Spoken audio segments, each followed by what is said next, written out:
If you had told me a few months ago that a simple landscaping job would completely change the way I see people, I'd have laughed and gone back to loading my truck.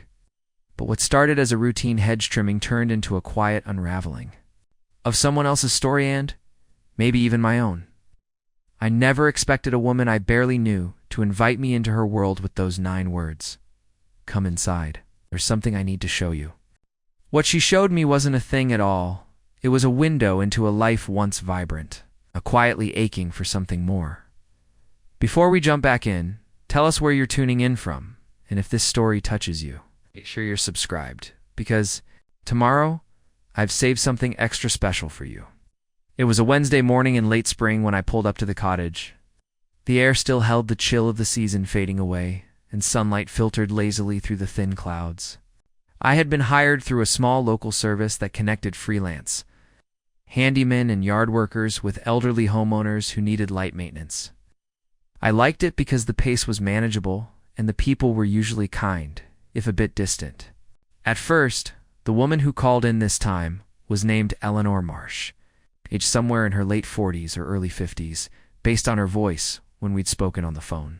I had mentioned overgrown hedges along the front walk and said her late husband used to handle them, but she couldn't keep up anymore. She sounded polite, brisk, a little cautious.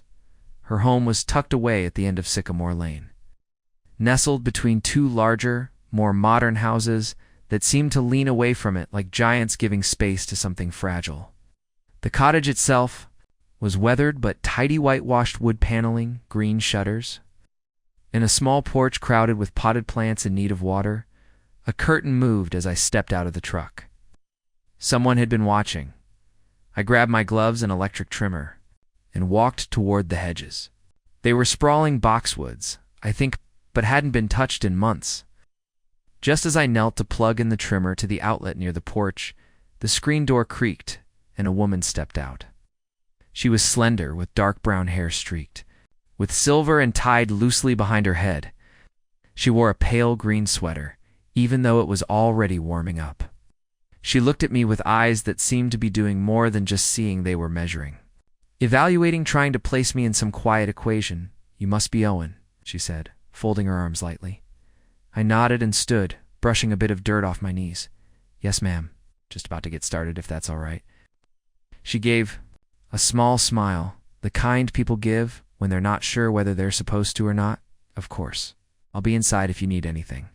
And with that, she turned and disappeared back into the house, the screen door clattering softly behind her. I spent the next hour shaping and trimming, careful not to cut too deeply into the shrubs. I enjoyed this part, the rhythm of it, the sound of the blades slicing through branches, the slow transformation of chaos into form. Every so often, I'd glance at the window and see her silhouette behind the curtains, always still, as though she were standing just out of reach of the world. As I wrapped up the front hedge, I noticed something odd. Beneath one of the bushes, half buried in the mulch, was a small ceramic figure, maybe a garden gnome, or what used to be one. Its face was chipped away, and a faded inscription on the base read "Together always." I brushed the dirt off it and placed it gently on the porch rail, not thinking much of it beyond the fact that it didn't belong under a hedge. I knocked on the door to let her know I was done with the front, and after a moment she opened it. Just a little, just enough to look out. I cleaned up the clippings and I'll haul them to the truck now, I said. Found this under one of the bushes. Thought it might be yours. Her eyes dropped to the figurine in my hand. For a moment I thought I saw something flicker across her face, a twinge of recognition, maybe sorrow. But she blinked it away and reached out to take it. Her fingers brushed mine, and they were cold, even in the sun. Thank you, she said. Softly, I'd forgotten that was even there. She paused. It was ... It used to sit near the porch. My husband put it there. Years ago, I didn't know what to say, so I nodded politely. I'll get back to it then. As I turned to head toward the side yard, she surprised me. Wait, I looked back. She stepped fully onto the porch this time, holding the figurine close to her chest, like it was something fragile. Come inside. There's something I need to show you. I hesitated, not out of discomfort, but because it felt like a line had just been crossed. What had started as a yard job had suddenly become something else. She saw my pause and gave a small, tired smile. "It's nothing strange," she said. I think you might understand it more than most people." So I followed her. Her house smelled faintly of lavender and old books. The interior was dim but cozy, worn hardwood floors, shelves lined with photographs, paintings, and stacks of vintage novels. She led me past the small kitchen into a narrow hallway, then stopped in front of a closed door at the end. She looked at me again, more openly this time. "My husband used to sit in here and paint," she said. "After he passed, I locked the room and never went back in. Until last week." I said nothing, waiting. She pushed the door open slowly, and the light from the hall spilled across the floor, revealing a room filled with canvases, portraits, landscapes, all in muted, somber tones. And in the middle of the room, on an easel, was a painting of a woman sitting alone on the porch, surrounded by overgrown hedges. It was her. "It was this house, I think," she said. "He was trying to show me how he saw me, even when I couldn't see myself." We stood in silence as the weight of the room settled around us. And somehow, in that quiet moment, I understood exactly why she had invited me in. There was something hauntingly still about that room, like it had been frozen in time the moment her husband passed. The air felt denser, laced with the scent of old oil paint and varnished wood, mixed with something subtler, grief left to settle like dust. Eleanor didn't step inside at first. She lingered in the doorway, her hands curled around the small ceramic figurine I'd handed her earlier. It was strange how fragile she looked, standing there, yet somehow unyielding, like the sadness had hardened into some quiet kind of strength. I remained behind her, not sure if I was meant to cross into such an intimate space, but she turned toward me after a beat and gave the smallest nod, as if to say it was all right now. I took one slow step in, the floorboards creaking softly under my boots. The paintings on the walls were more than just art. They were memories captured in brushstrokes. Some were unfinished, showing just the faint outlines of figures or places. One showed a young woman by a lake, another a child's bicycle leaning against a tree. There were images of this very house from various angles, some with the hedges neatly trimmed, others wild and sprawling like they were now. And there, placed almost ceremoniously at the center, was the portrait of Eleanor, the one I had first seen from the doorway. The brushwork around her figure was softer, more deliberate. The shading in her eyes held something hard to define, but it made you want to stare longer.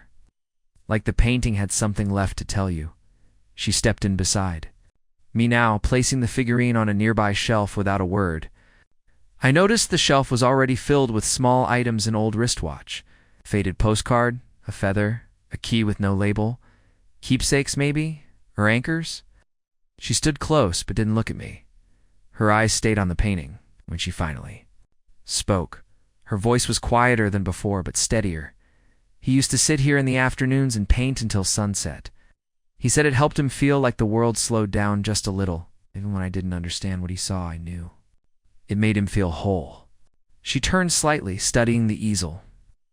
"This was the last thing he worked on. I found it just as it is. He never signed it." I nodded slowly, unsure of what to say. Words felt unnecessary, maybe even disrespectful. So I said nothing, letting the silence settle naturally between us. She didn't seem to mind.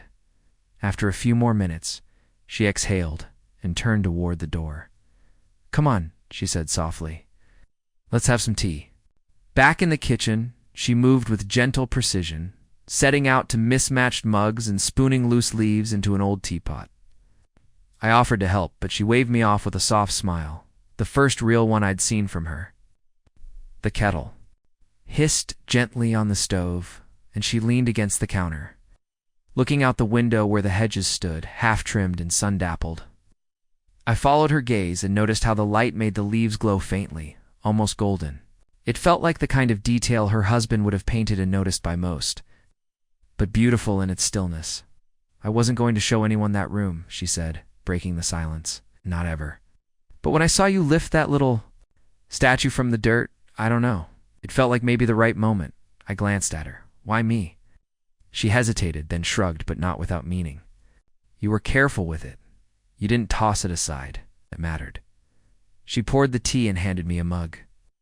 The steam curled between us.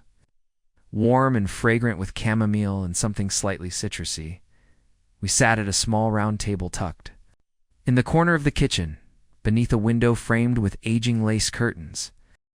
For a while, we just sipped and watched the wind tug lightly at the leaves outside. She told me her husband's name was Martin. They'd lived in this house for over 20 years. No children, just the two of them and a shared quiet that grew deeper as the years passed. He'd been an art teacher once, then retired early to focus on his own work. They used to host small gatherings, other artists, neighbors, old friends. But after his passing 3 years ago, the invitations stopped.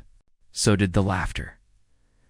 I didn't want to change anything, she said, voice low.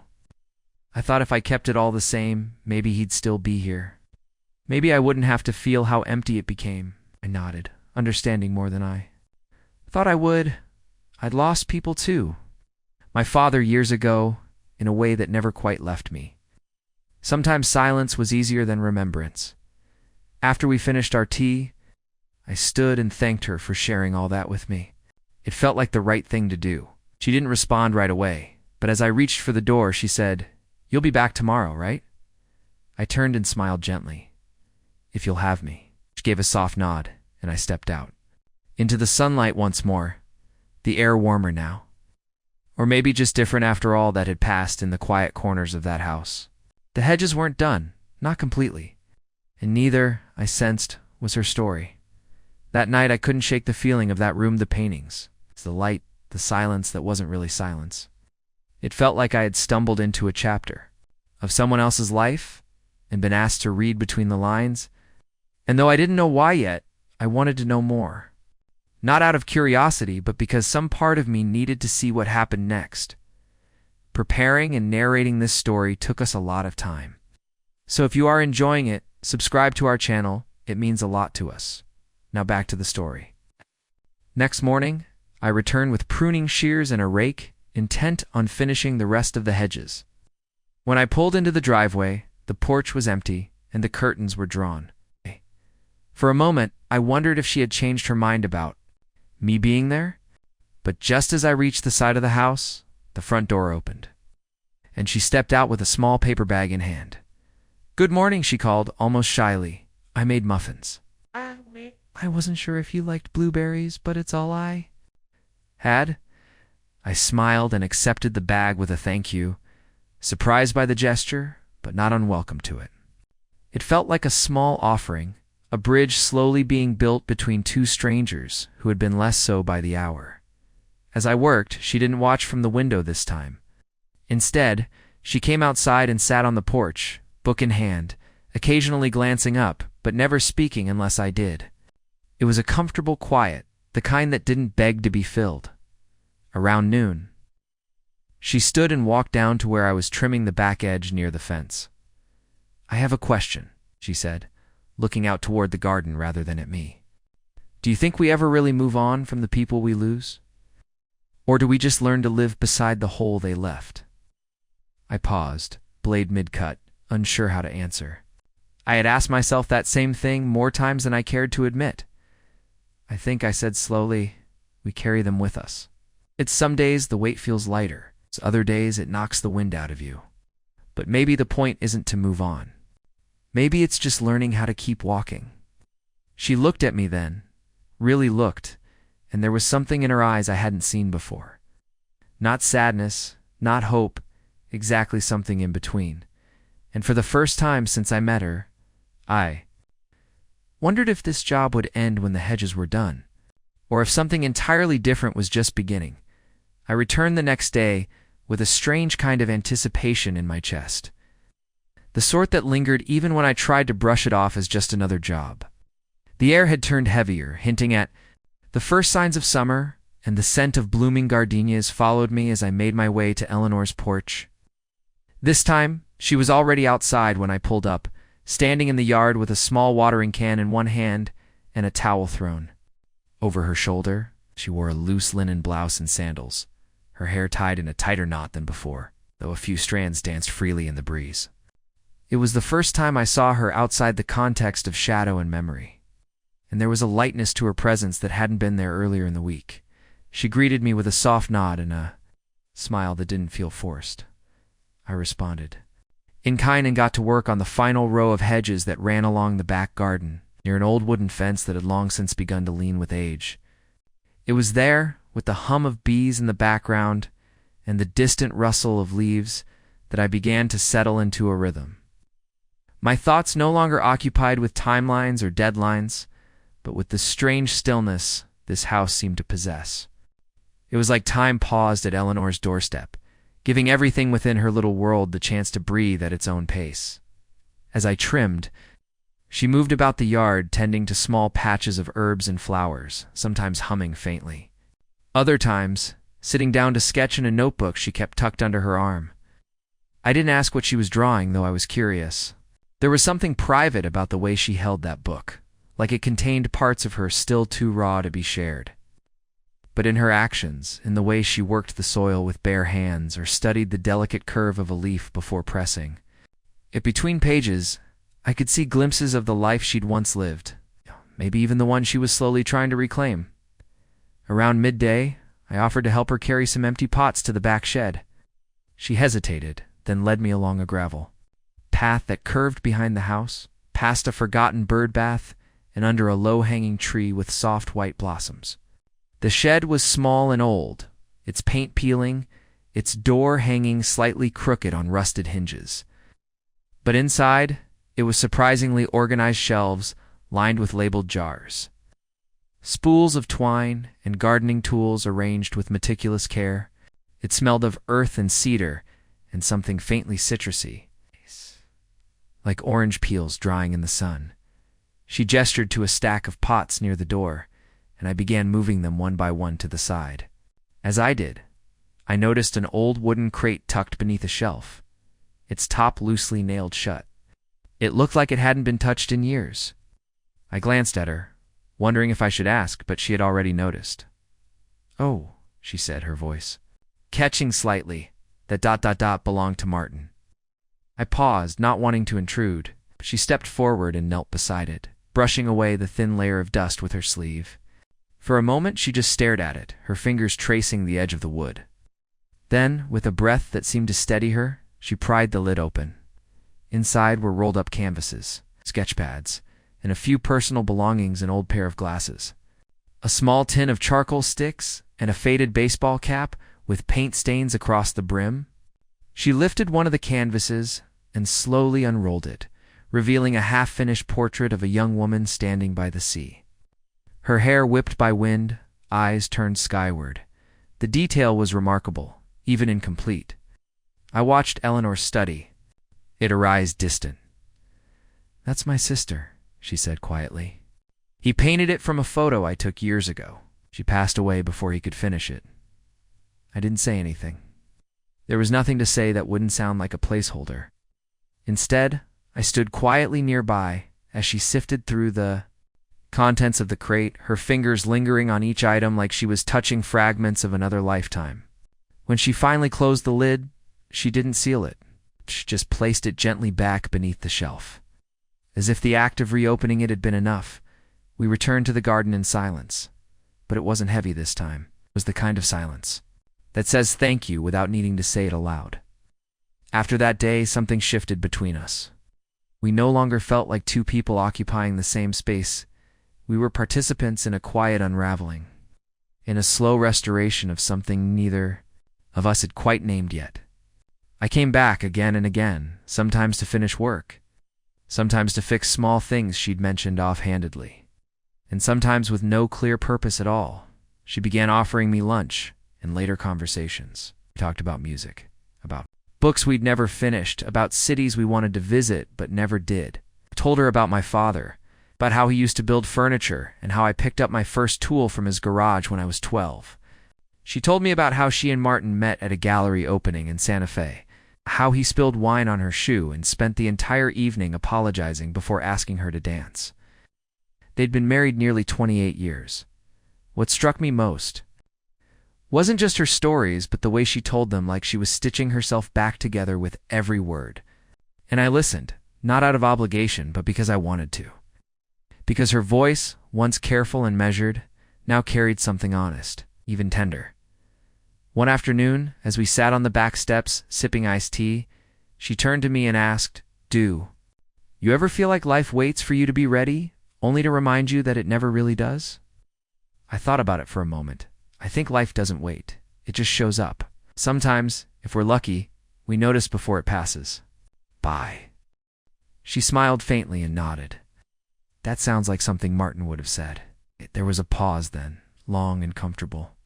Filled with the sound of wind brushing through leaves and a single bird calling from somewhere above, I found myself wondering what would happen when the hedges were finally done, when the last chore was checked off the list, and there was no more practical reason for me to return. The idea unsettled me more than I wanted to admit. I had come to trim hedges, to do a job, but what I found instead was a woman in quiet transformation.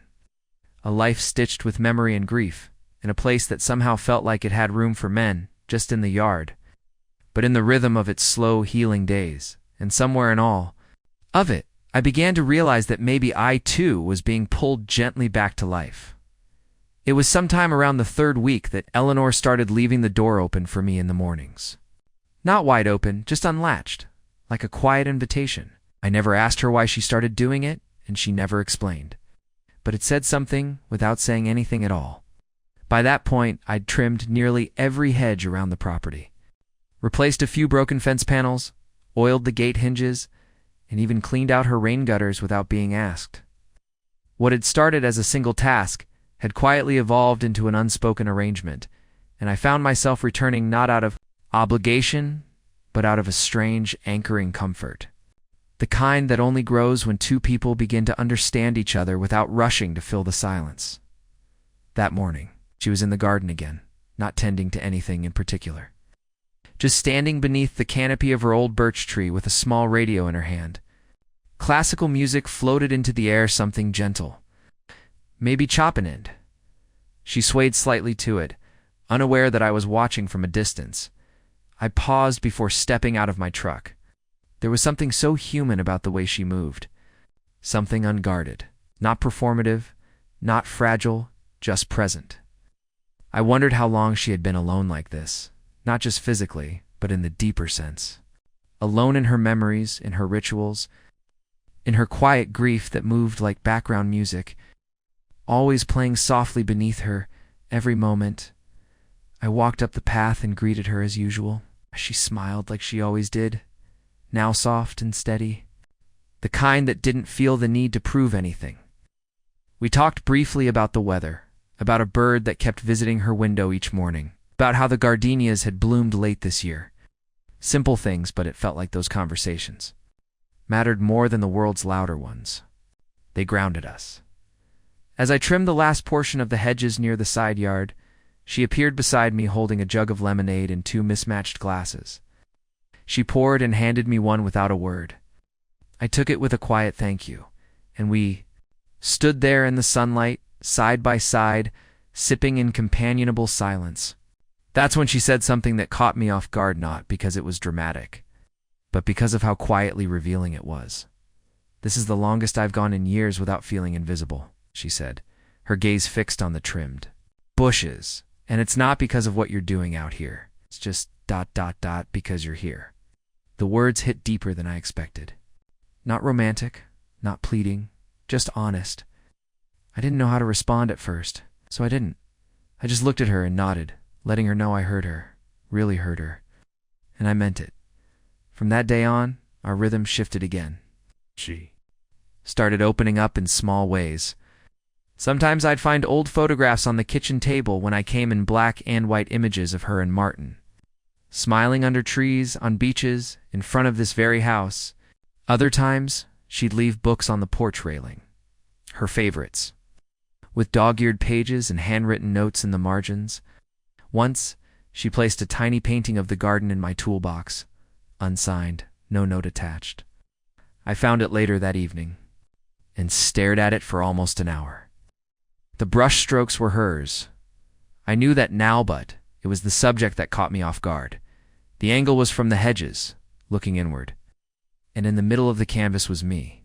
I returned it the next. Day, unsure if she meant to leave it there for me, she took it with a glance and simply said, "It belongs to you now." I didn't argue. As the days warmed and stretched longer into summer, I began coming even when there wasn't much left to fix. We'd drink tea in the late afternoons and talk about nothing in particular. She started sharing stories from her younger years, how she used to write poetry, how she once hitchhiked across the state during college, how she and Martin had nearly eloped in Vegas, but changed their minds at the last second. I listened, sometimes laughing, sometimes just taking it all in. There was something about the way she told stories that made you feel like you'd been there. Like you could see the colors of the moment as she described them. I began sharing more too about my younger brother I barely saw anymore. About my mother's old record collection, about the car I was fixing up in my spare time, but never quite finished. These weren't stories I usually told. They weren't important to anyone else. But to her, they seemed to matter. She listened like they filled some blank space in her day. One evening, after I'd finished oiling the wooden deck that wrapped around the back of the house, she invited me inside for dinner. Not tea, not muffins, not lemonade, and actual dinner. I hesitated at first.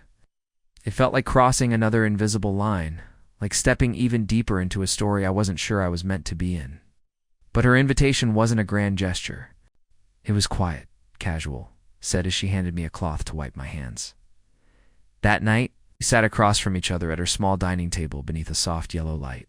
She had cooked something simple: roasted vegetables and rice, a bit of baked fish, and the table was set with mismatched plates and a single candle in the center. She apologized for the formality, laughing at herself as she adjusted a napkin that didn't match anything else. I told her it was perfect. We talked more that evening than we had in days. She told me about the last painting Martin ever finished, how it sold at an auction she hadn't even attended. He had insisted on submitting it, and she had stayed home, not ready to watch him let go of it. I told her about the first job I ever took as a teenager, mowing lawns in the neighborhood, and how I used to think happiness would come in big, loud moments, but now I wasn't so sure. She listened, head tilted slightly, eyes never leaving mine. When I finally stood to leave, she walked me to the door. The porch light buzzed faintly above us, casting soft shadows across her face. She looked at me then, longer than usual, and said, "You're not just trimming hedges anymore." It wasn't a question, and I didn't need to respond as I walked to my truck. I glanced back and saw her still standing there, one hand on the doorframe, the other resting loosely at her side. Something had shifted against something neither of us could name yet, but both of us felt a quiet understanding, thread connecting to people who hadn't planned for any of this, but had somehow arrived exactly where they were meant to. And as I drove away down that winding lane, the trees casting long shadows over the road, I realized something else. I didn't want the job to end, not because of the money, not even because of the routine. I didn't want it to end because, for the first time in a long time, I felt like I had stepped into something real, something still unfolding. The following morning brought with it a humid breeze that hinted at an approaching summer storm. I could smell the rain before it fell, deep, earthy, and charged. As I pulled into the driveway, I noticed the sky was blanketed with dense gray clouds, hanging low as if waiting for permission to burst. Eleanor wasn't outside like she usually was.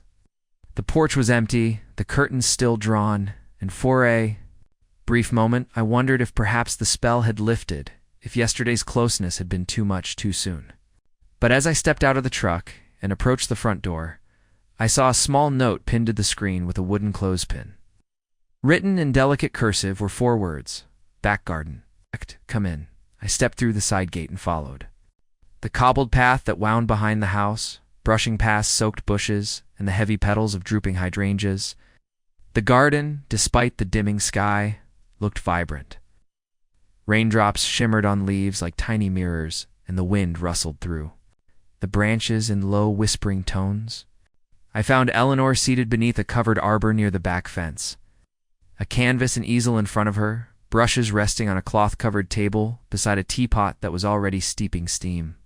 She didn't look up right away. Her hand moved. In slow, steady strokes, eyes flicking from the canvas to the horizon, capturing something I couldn't yet see. When she finally turned her gaze to me, she didn't smile, but her eyes softened. She gestured toward the bench across from her, and I sat without a word, letting the stillness settle between us like a shared blanket. I could hear the soft clinking of her brush against the water cup, the slight creak of the arbor in the wind. It felt like a scene suspended in timeless, the garden, the storm building in the distance. After a long pause, she said something unexpected. "I dreamt of Martin last night." Her voice wasn't heavy with sorrow, but with reflection. He was standing at the edge of the garden, right over there by the hydrangeas, just watching, not saying anything. But he was smiling like he used to when something amused him, and he didn't want to show it too quickly. I looked toward the spot she mentioned, half expecting to see a shadow there. "Do you think it meant something?" She kept her eyes on the canvas. "I think it meant he saw what was happening. He was okay with it." I let that sit for a moment. Then I asked the question that had been pressing at the back of my mind for days. "What is happening?" She didn't respond right away. Her brush paused midair. Then, slowly, she lowered it and looked at me not as she had before, with polite affection or warm friendship, but with something that felt like recognition. It's a kind of look you give someone when you finally accept that they've become part of your story. She didn't answer the question. She didn't need to. The rain came suddenly, a soft pattering that quickly grew into a steady downpour. She reached over and pulled the canvas under cover, then poured tea into 2 mismatched cups. We sipped in silence again, and the world around us was reduced to the rhythm of rain and the occasional roll of thunder in the distance. After a while, she leaned back against the arbor wall, her eyes fixed on the shifting sky. "I used to be afraid of storms," she said. "When I was little, I'd hide in the closet with a flashlight and wait it out. My mother used to say the thunder was just the sky having a conversation with itself." I chuckled softly. "That's a beautiful way to put it." "She was a strange woman," Eleanor continued, "but she always had a way of softening the things I feared." Her eyes met mine again. "And lately I'm realizing how many of those fears are still with me, even after all this time." I wanted to tell her that it was okay to be afraid, that letting someone in after so long wasn't easy, that trusting your heart not to break again was a risk most people avoided their whole lives. But I didn't have to. She already knew. Instead, I reached for the tea kettle and offered her a refill.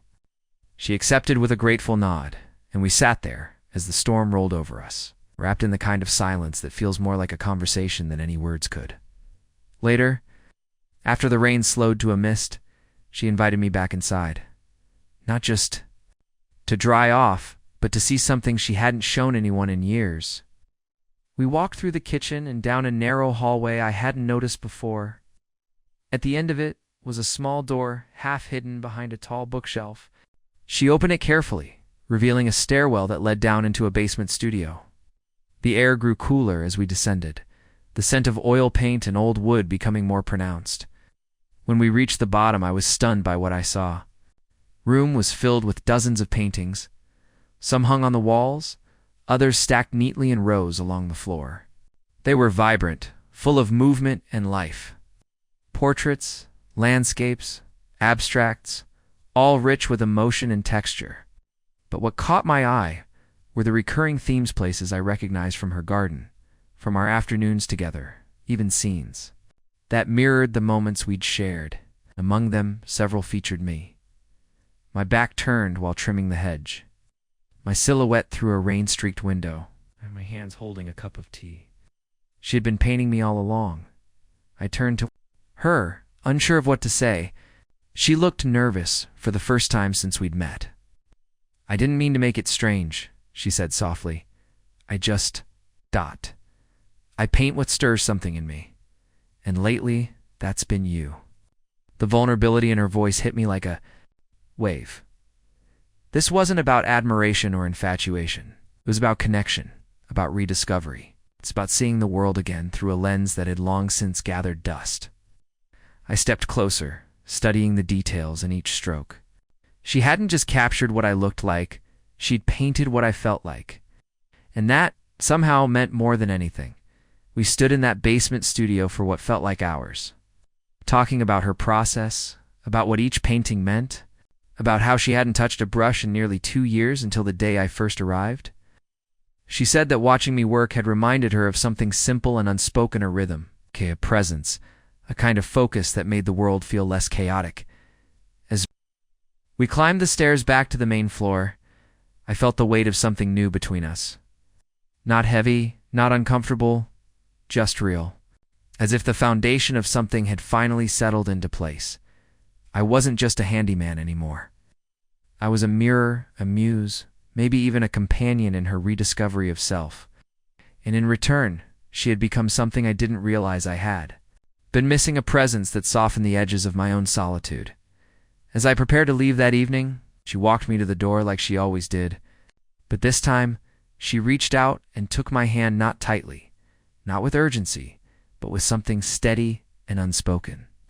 A moment later, she let go and simply said, "Thank you for seeing me." I nodded, unsure if I could trust my voice, and stepped into the dusky air. The storm had passed, but the earth was still wet, the sky streaked with the last amber blush of daylight. I sat in my truck for a long time before starting the engine, my mind buzzing with everything that had just unfolded. The hedges were trimmed, the fences fixed, the rain gutters cleared. None of that was the real work I had done here. Somehow I knew this wasn't the end. It wasn't even the middle. It was still the beginning. The next few days unfolded in a kind of quiet momentum, each visit blending into the next with gentle continuity. I stopped checking the clock when I was at Eleanor's place. Time lost its hard edges there. It slowed, shifted, and reshaped itself into long afternoons that began with pruning shrubs and somehow ended with stories over steaming mugs. Or hours spent in that studio basement where she continued to paint with a quiet intensity I never interrupted. Something had changed, not suddenly, but like the slow, steady curve of the sun as it moved across the sky. I had become part of her routine, and she had nestled into mine with seamless ease. There was a softness to those days, but also something stirring beneath the surface. I began to notice the way she'd look at me when she thought I wasn't paying. Attention, curious, thoughtful, like she was memorizing the way I moved or how I leaned into my work. She asked more questions now, about my past, about the places I'd lived, about the jobs I'd taken before this. I told her about my short-lived time in Arizona, where the heat felt like a living thing and the silence of the desert had made me feel both free and adrift. I spoke about my grandfather's workshop, where I first learned to listen to wood, the grain, the weight, the resistance. Eleanor soaked it all in like a garden after drought. One late morning, as I arrived with a box of replacement light bulbs and a new hose she'd asked for, I found her sitting on the porch steps holding a photograph in her hands. She looked up and offered me a seat beside her, which I took without question. She passed me the photo. It was of her and Martin on what looked like a beach, both of them mid-laugh, her head tilted back in delight while his hand reached up to shield her eyes from the sun. It was candid and full of life. I studied it for a long moment. He was funny, she said quietly. Not in a loud way, but with timing. Dry wit, the kind that would slip in under your skin and bloom a few minutes later. I handed the photo back, unsure what to say that wouldn't sound hollow. She didn't need consolation. She just needed company. She tucked the picture into her sweater pocket and exhaled slowly. "I didn't show you that to make you feel sorry for me," she added. "I just wanted you to know who I used to be. You're still that person," I said, and I meant it. She didn't reply right away, but the silence that followed felt heavier than usual, loaded with something unsaid. I sensed it was coming, and I didn't have to wait long. "There's something I want to show you," she said, rising to her feet and wiping her hands on her apron. Inside, we walked into the house, her steps deliberate, her expression unreadable. She led me past the studio door and into another part of the house I hadn't seen before. Narrow hallway that led to what looked like an old sunroom. The windows were tall and arched, their glass foggy with age, but letting in streams of light that danced across the floor. In the center of the room stood a large wooden chest. It was beautiful, hand-carved with ivy patterns curling around the edges, and a rusted lock that looked ornamental more than functional. She knelt down and opened it. Inside were keepsakes. Not just photographs or letters, but tactile remnants of a life once vibrantly lived, old scarves, ticket stubs from concerts, a silver flask engraved with the initials me, and a small box of seashells.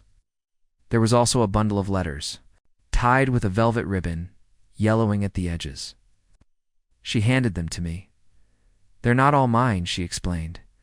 "Some are from my mother, some from Martin, some from myself, too.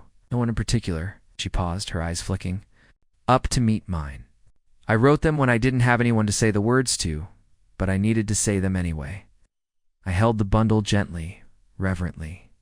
There was power in what she was sharing, not just in the physical artifacts, but in the trust she placed in me to witness them. She didn't ask me to read the letters, and I didn't offer.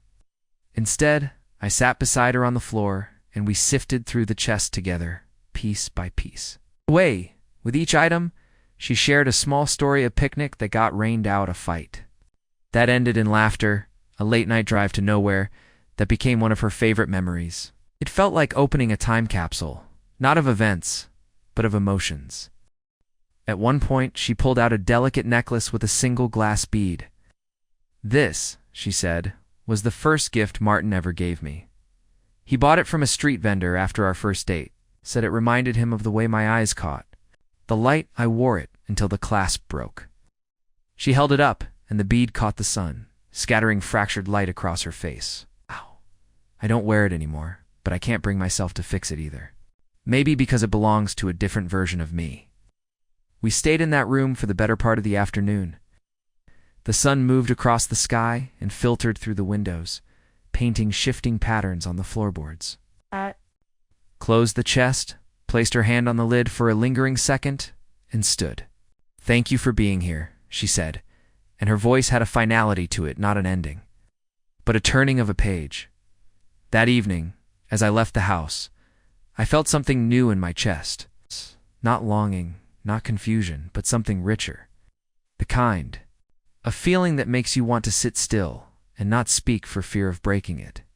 I drove home in near silence, the radio off, the windows slightly cracked. The air was cool now, the storm days behind us, and the clouds gave way to stars. That night I lay in bed and replayed the day in my mind. The sunroom, the letters, the laughter buried in memories, the bead catching the light. I thought about Eleanor not as a grieving widow or a reclusive artist, but as a woman still mid-chapter. And I realized then that I wasn't just showing up to help her reclaim parts of herself.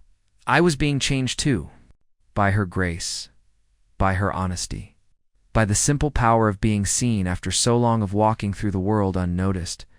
The next morning, I woke up earlier than usual, the light not yet creeping through the blinds, but the thought already planted. Firmly in my chest, I needed to see her again. Not for the work, not for the garden, not even for the paintings. I needed to see her because, without realizing it, she had become part of the rhythm of my life. And in her quiet way, she had let me into hers. The next day, as I drove back to Eleanor's, the morning air felt different. There was a gentleness to it, like the world had exhaled overnight and now waited quietly for something meaningful to unfold. I didn't have any major tasks left to complete. Her hedges were shaped. The tools had all found their places again, and the yard looked better than it had in years. But neither of us mentioned wrapping things up. There was an unspoken agreement between us now, one that had nothing to do with pruning or painting. I had become part of the texture of her days, and she had somehow stitched herself into mine. As I arrived, I found her standing just inside the screen door, holding 2 cups of coffee. I handed one to me without a word, and we sat together on the porch swing, letting the morning speak first. The breeze rustled the trees gently, and the rhythm of the chain beneath us creaked with each sway. After a long, content silence, she glanced at me sideways and said, almost offhandedly, that she wanted to show me something later. She didn't elaborate, and I didn't ask. Instead, I spent the first part of the day cleaning the garden tools and helping her shift a few clay pots along the stone path that curved near the arbor. We worked easily together now, almost wordlessly. The need for conversation had softened. Everything essential seemed to exist between the lines of what wasn't. Said we'd reached a comfort-only time and quiet acceptance could carve out. Around midday, she invited me inside for lunch. This time, she had made a tomato basil soup from scratch and set out crusty bread with a drizzle of olive oil. It was simple but perfect, and as we ate, I noticed a small framed photo on the edge of her kitchen counter. I hadn't seen it before.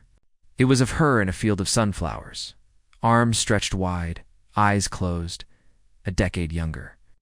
There was something free in that photo, something daring. I pointed to it, and she smiled. "Martin took that one," she said. "It was the summer I turned 40. I remember laughing so hard I couldn't breathe. It was one of those moments where everything felt so alive it hurt." Her voice didn't carry the weight of grief anymore. It sounded more like reverence. Like she was honoring something sacred without holding on too tightly. After we finished lunch, she stood and motioned for me to follow her. "It's time," she said simply. She led me down the hallway again, past the studio door and beyond the sunroom to another door I hadn't noticed before. It was painted white like the walls, blending in unless you were looking for it. Opened it slowly, revealing a staircase that led upward.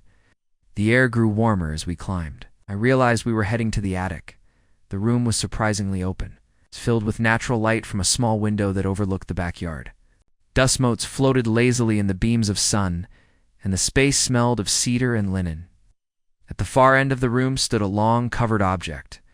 She walked over and, with a soft sweep of her hand, pulled the cloth away. It was a large canvas, taller than either of us, mounted on a solid oak easel. The painting was unfinished, but mesmerizing. It was a portrait not of me, not exactly, but of a figure that resembled me standing in her garden, surrounded by light and tangled foliage. The face wasn't fully detailed, but the posture, the lines of the shoulders, the placement of the hands, it was unmistakable. She had painted me not as I was, but as something more rooted, enduring. Part of the landscape. "I started it 2 weeks ago," she said. "I didn't know what it was at first, I just kept painting. But eventually it became this." I stood there quietly, not knowing what to say. The vulnerability of it caught me off guard, not because I didn't feel something similar, but because I hadn't expected it to manifest in such a raw and beautiful way. It was more than art. It was her interpretation of me through her eyes. Through whatever I had awakened in her, she stepped beside me, arms crossed lightly. "You've become part of this house. Of this rhythm I had forgotten. I don't know what that means yet, but I know it's real." There was something unshakably honest in her tone. No pretense. No demand for reciprocation. Just truth. And in that moment, the weight of my own loneliness, the quiet years, the detachment, the routine of moving from job to job without attachment came rushing to the surface. She had seen me, not just in passing, not just in the light of affection or attraction. She had truly seen me.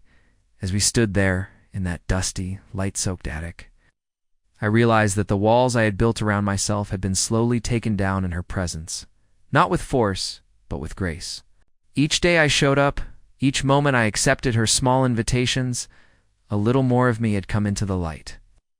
And here, standing before this painting, I finally felt it. I wasn't just passing through this chapter of her life. I was in it. We didn't talk much after that. There was nothing more to be said that afternoon. I helped her cover the canvas again, careful with each corner, as though sealing something sacred. She smiled at me as we left the attic, and her hand brushed mine briefly as we walked down the narrow stairs. It was a fleeting touch, but it lingered in my skin like warmth from the sun. As I stepped outside to leave, she stayed at the doorway, her figure framed by the golden light behind her. I paused before getting into my truck, turning back one last time. She didn't wave. She just watched me, and in that gaze, I felt everything, the closeness, the quiet gratitude, the delicate uncertainty of what we were becoming. I drove away. With the windows down and the wind in my ears, my mind buzzing, not with confusion, but with clarity. This wasn't a job anymore. It hadn't been for a long time. This was something else. Something neither of us had asked for, but both of us had chosen. Not loudly, not impulsively, just ... intentionally. And in the days to come, I would find myself not only returning to that house with a renewed sense of purpose, but also finding pieces of myself in the process, pieces I hadn't known were missing until she invited me in. The days that followed began to feel like chapters in a book that neither of us had realized we were writing. Mornings came with a certain stillness I had grown to crave, the kind that settled in my bones before the noise of the world could interrupt. I would show up early, earlier than I used to, not out of obligation, but because something in me needed to see her face framed by the golden light of her kitchen window, or hear her soft footsteps as she padded out to greet me in those canvas slip-ons she wore every morning. Eleanor had a quiet way of anchoring the day. Like her presence alone was enough to make the world make sense for a few hours. There was no more talk of schedules, no checklists for what I was supposed to do around the property. My toolbox stayed mostly in the truck, untouched, except when she'd occasionally mention a drawer that stuck or a gate hinge that squeaked. The work had become a pretense, soft excuse for the two of us to keep meeting in the spaces where vulnerability and presence intersected. In truth, I wasn't coming over to fix things anymore. I was coming to feel something again, something real and growing and impossibly gentle.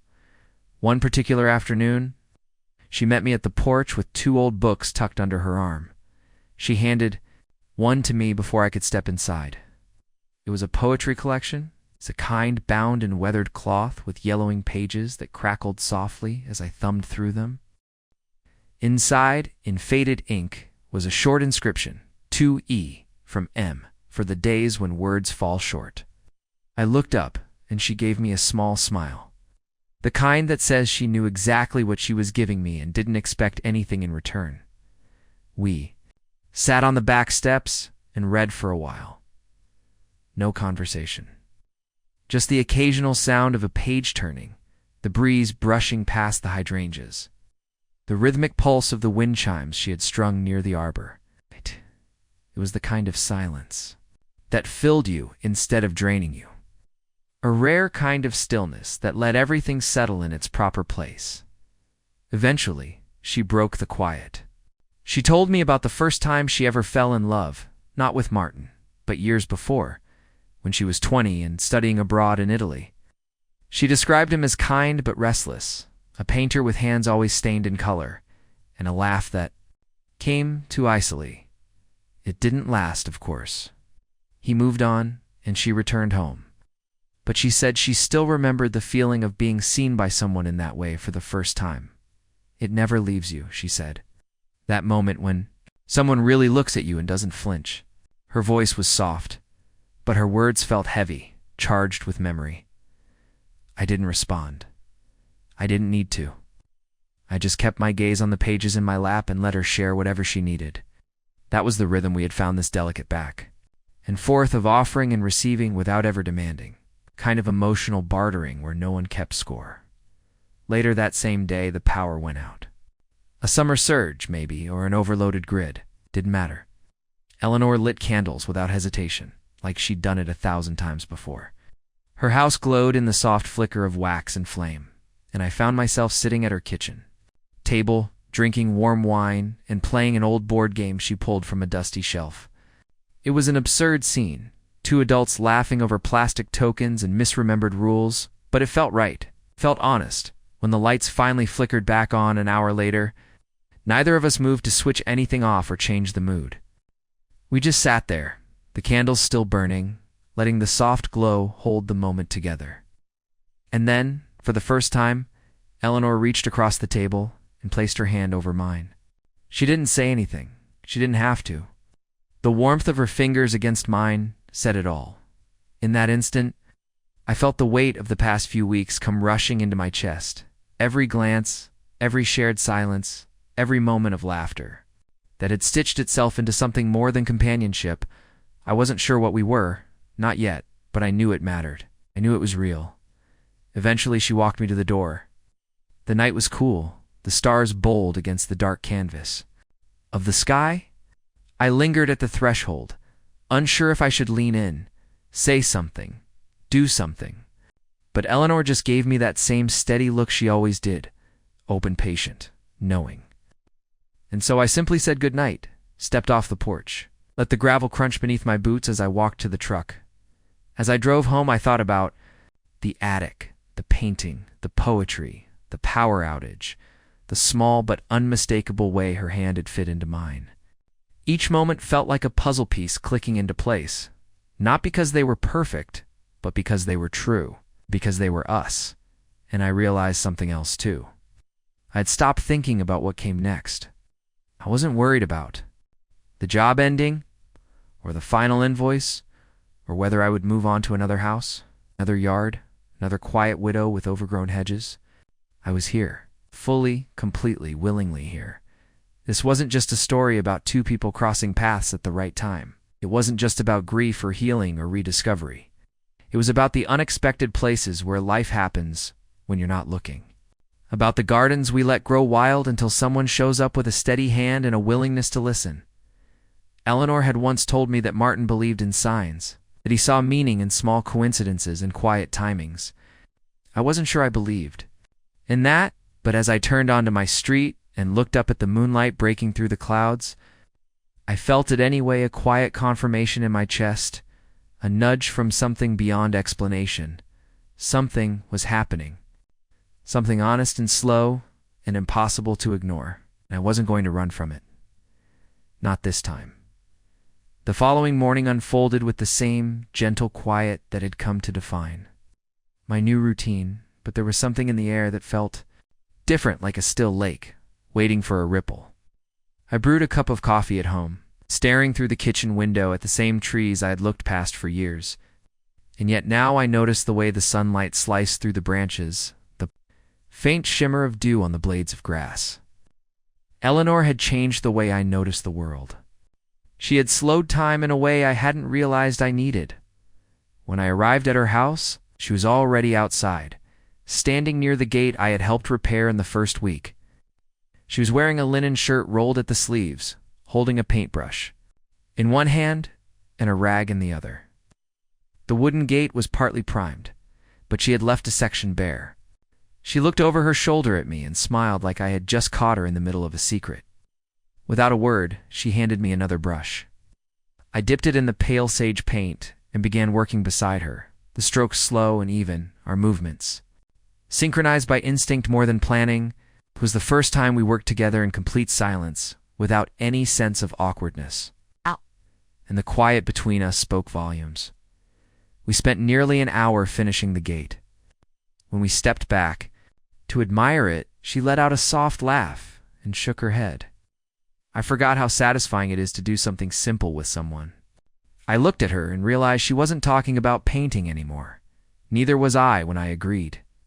After that, she led me to the backyard and pointed to a patch of overgrown soil near the fence line. I was thinking of putting a few raised garden beds there, she said. Herbs, maybe some tomatoes. It's been a long time, but I used to grow things here. Her voice trailed off, and she didn't finish the sentence. I nodded and told her we could make it happen. I'd draw up a plan and bring the wood by the next day. There was something important in the way she was imagining the future now. Eleanor had always been a woman of memory and stillness, someone who honored the past more than she planned for tomorrow. But that morning, with her hand brushing the soil and her eyes narrowed in focus on that small corner of the yard, she was planting the seed of something more, a return, perhaps, or a risk. And it stirred something in me, too. We spent the afternoon gathering stones from around the yard to create a border for the future garden space. It was slow work, but deliberate. And as we worked, we began to talk about things we hadn't touched. Before our parents, our childhood homes, the quiet things we missed without knowing we had missed them. She told me about her mother's jewelry box, always locked, but never full of anything valuable. She kept notes in there, Eleanor said, little scraps of paper with ideas or names or things she didn't want to forget. After she died, I read through them all. It was like finding a whole second version of her that stayed with me. The idea that we all carry a secret self that only surfaces when we're gone or when someone chooses to look closely enough. Maybe Eleanor had been showing me her second version all along through the paintings, the attic chest, the poems, and maybe without meaning to, I had begun to reveal mine in return. Later, sat on the steps again, sipping cold lemonade she had brought out. The sun was lowering, casting golden shadows that stretched long across the grass. I felt a pull inside me then, something unresolved, something trembling between safety and desire. I hadn't allowed myself to name what this was yet. Not friendship, not romance, but something like an awakening. I knew I wanted to be near her, not just as a guest in her world, but as a part of it. She turned to me then, her expression open but unreadable. "Do you ever think about how you got here?" she asked. "It's not just physically, but to this place in your life?" I nodded slowly. I told her that for years I had moved from place to place because standing still felt too heavy. I had filled the silence of my life with work, always moving, always fixing, never staying long enough to be seen. But now, I said, I wasn't sure I wanted to leave. She didn't reply, but she didn't need to. Her hand found mine again, fingers curling with quiet intent. As the sky shifted into dusk, we walked slowly toward the house. She stopped at the doorway and turned to me. "Come inside," she said, her voice low but certain. "There's something I need to show you." Her words mirrored the moment when all of this had started, when trimming her hedges led me to a turning point I hadn't anticipated. But this time, her invitation wasn't about a painting or a room or a memory stored in a wooden chest. This time, it was about now. It was about us. I followed her inside, heart thudding in a steady rhythm I couldn't slow down. The air was warm, the lights low, and for the first time, I wasn't just a visitor in her home. I was someone she had chosen to invite in again, fully, without armor or expectations. As the door closed behind us, the moment settled like dust. In the golden light of her living room, and the quiet between us turned into something deep and alive. The story was no longer about how we met, or even what we were. It was about where we were going, together or apart, tangled or clear. Whatever it would become, it had already taken root. I was no longer afraid to stay and see what it would grow into. The room was dimly lit by the fading dusk outside, and the soft hum of the ceiling fan overhead was the only sound filling the space as I stepped inside behind her. Eleanor moved ahead of me, her bare feet quiet against the polished wood floors, and I followed, sensing that the atmosphere had shifted from casual companionship to something heavier, more intimate. The air carried a stillness that made even the smallest sound feel amplified. The click of the door as it closed behind me, the distant rustle of trees brushing against the window panes, the almost imperceptible rhythm of her breathing. She didn't speak right away, and I didn't rush her. Instead, I stood near the entryway, giving her space, watching as she reached into a cabinet in the hallway and pulled out a wooden box, simple, unadorned, but carefully polished, the kind of keepsake someone didn't display but kept close anyway. She set it down on the coffee table and gestured for me to join her on the couch. I sat, the cushions sinking beneath me, and she opened the lid of the box slowly, revealing its contents with deliberate reverence. Inside were bundles of letters, tied with faded ribbons, and beneath them, a stack of black and white photographs. She pulled out one and handed it to me. It showed a much younger Eleanor sitting beside a man who looked vaguely familiar. He had the same calm presence she carried, a kind of quiet gravity in his expression. "That's James," she said softly. "Martin's older brother. He was my first fiancé, actually. Before Martin, before everything." I looked up from the photo, confused, and she smiled faintly. "It's strange, isn't it? The paths we almost take. James died in a car accident 6 weeks before our wedding. I thought I'd never recover, but then Martin, his younger brother, stepped in. Not to replace him, just to hold me together." She wasn't crying, but her voice was thick with the weight of memory. I listened, understanding now that this wasn't just a box of old photos. This was the part of her story she rarely spoke aloud. I placed the picture back carefully, and she took out another envelope, yellowed with age. The edges curled and opened it slowly. Inside was a sketch, drawn in pencil and smudged in places, of a woman dancing barefoot beneath the stars. "James drew this the night he proposed," she said. "I didn't know he could draw until he handed it to me. Said it was how he saw me when I was happiest." She stared at the image for a moment longer, then tucked it back inside and closed the lid. of the box. Her fingers lingered on the top as though reluctant to let go. "I think I've spent the last 2 decades collecting pieces of people," she said after a pause, trying to remember them through letters and sketches and unfinished paintings. "But maybe it's time to stop collecting and start living again." I reached out then, not to speak, but just to take her hand because I could see how hard it was for her to say these things out loud.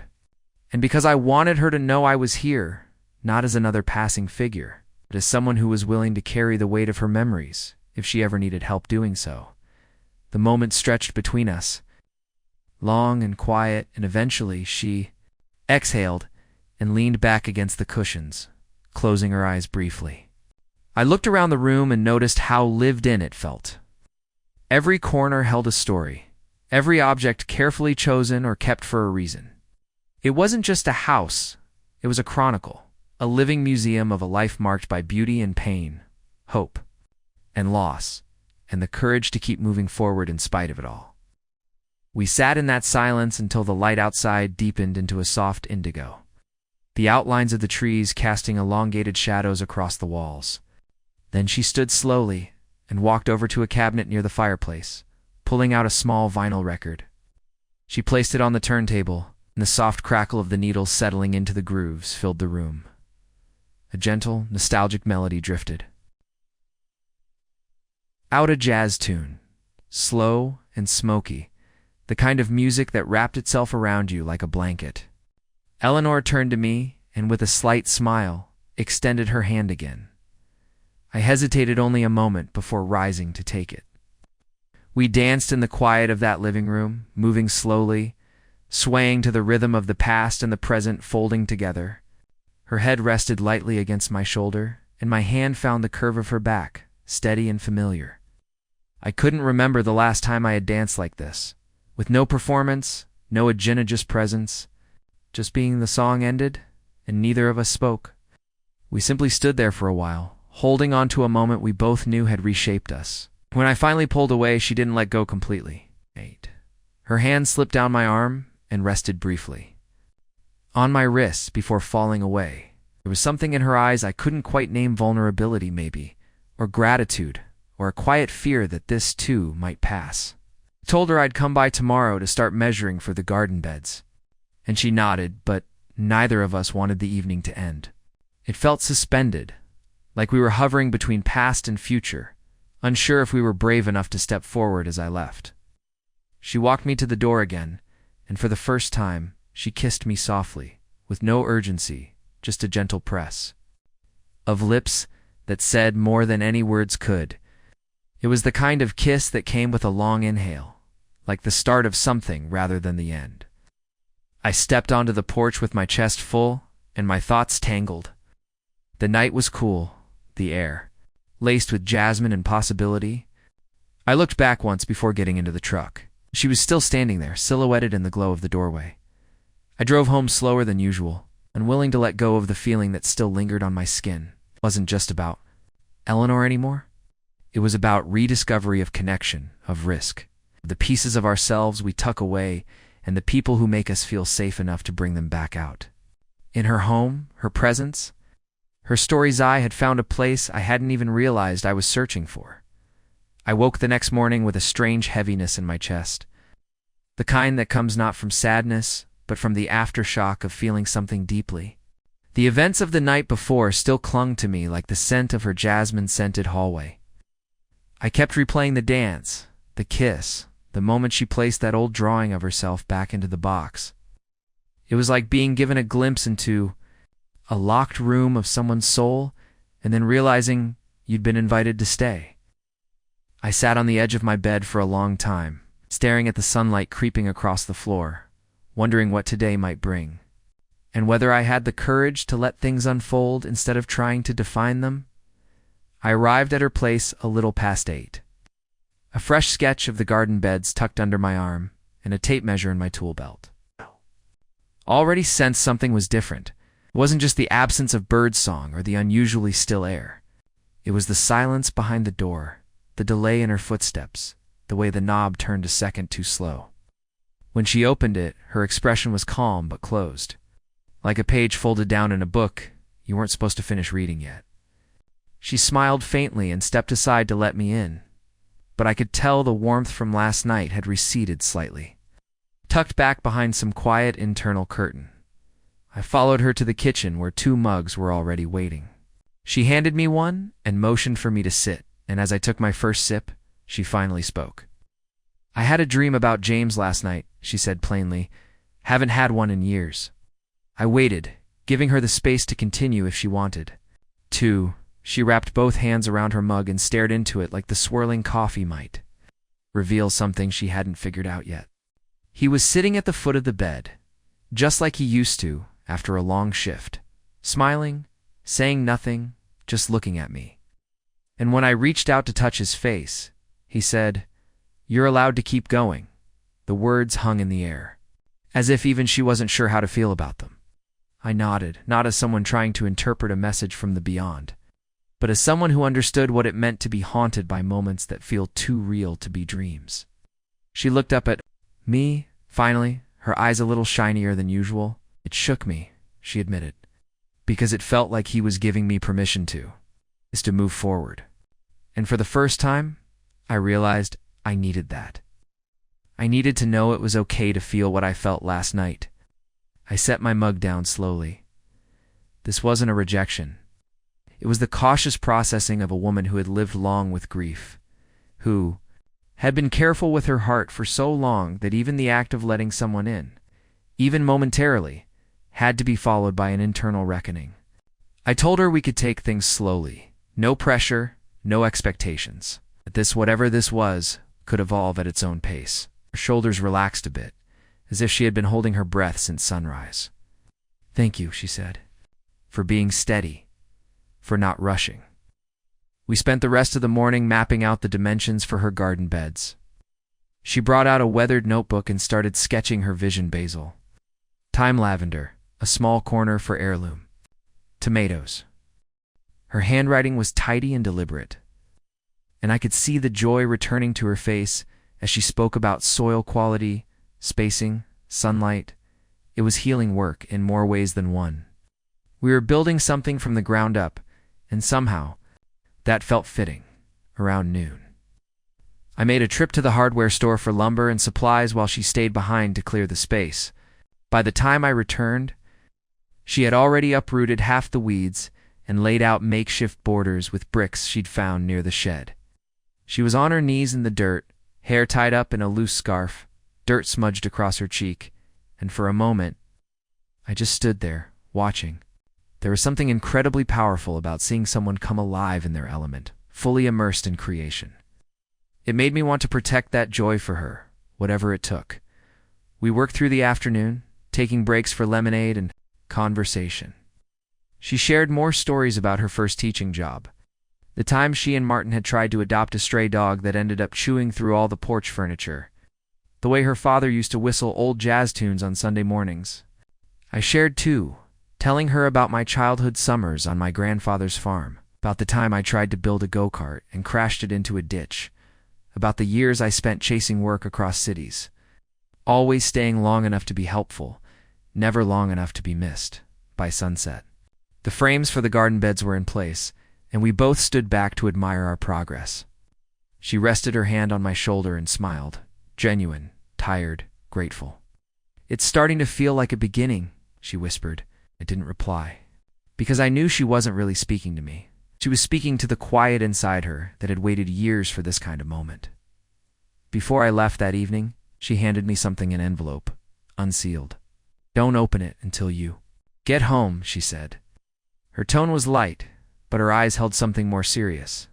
I promised, and drove home with the envelope resting on the passenger seat beside me, glancing at it every few minutes like it might change shape if I looked away. When I finally got home and opened it, I found a note written in her neat, careful handwriting. It said, "You've shown me that healing isn't about forgetting. It's about remembering without fear. Thank you for reminding me that life is still happening. I don't know what this is yet, but I'm not afraid to find out. Eleanor." I read it twice, then folded it neatly and placed it in the top drawer of my nightstand. Not with the intention to file it away, but because some things are too important to leave lying around. I sat for a long time in the quiet, of my room, the weight of her words warming something deep inside me. We weren't in love, not yet. But we were in something. Something that mattered. I woke the next day with Eleanor's letters still etched in my mind. Her words looping through my thoughts like the chorus of a song I hadn't heard in years, but somehow still remembered. You've shown me that healing isn't about forgetting, was the kind of message you didn't get every day, not from someone who'd lived so many years carrying the quiet burden of love lost and the silent weight of solitude. It made me feel something new, something I hadn't allowed myself to feel in a long time.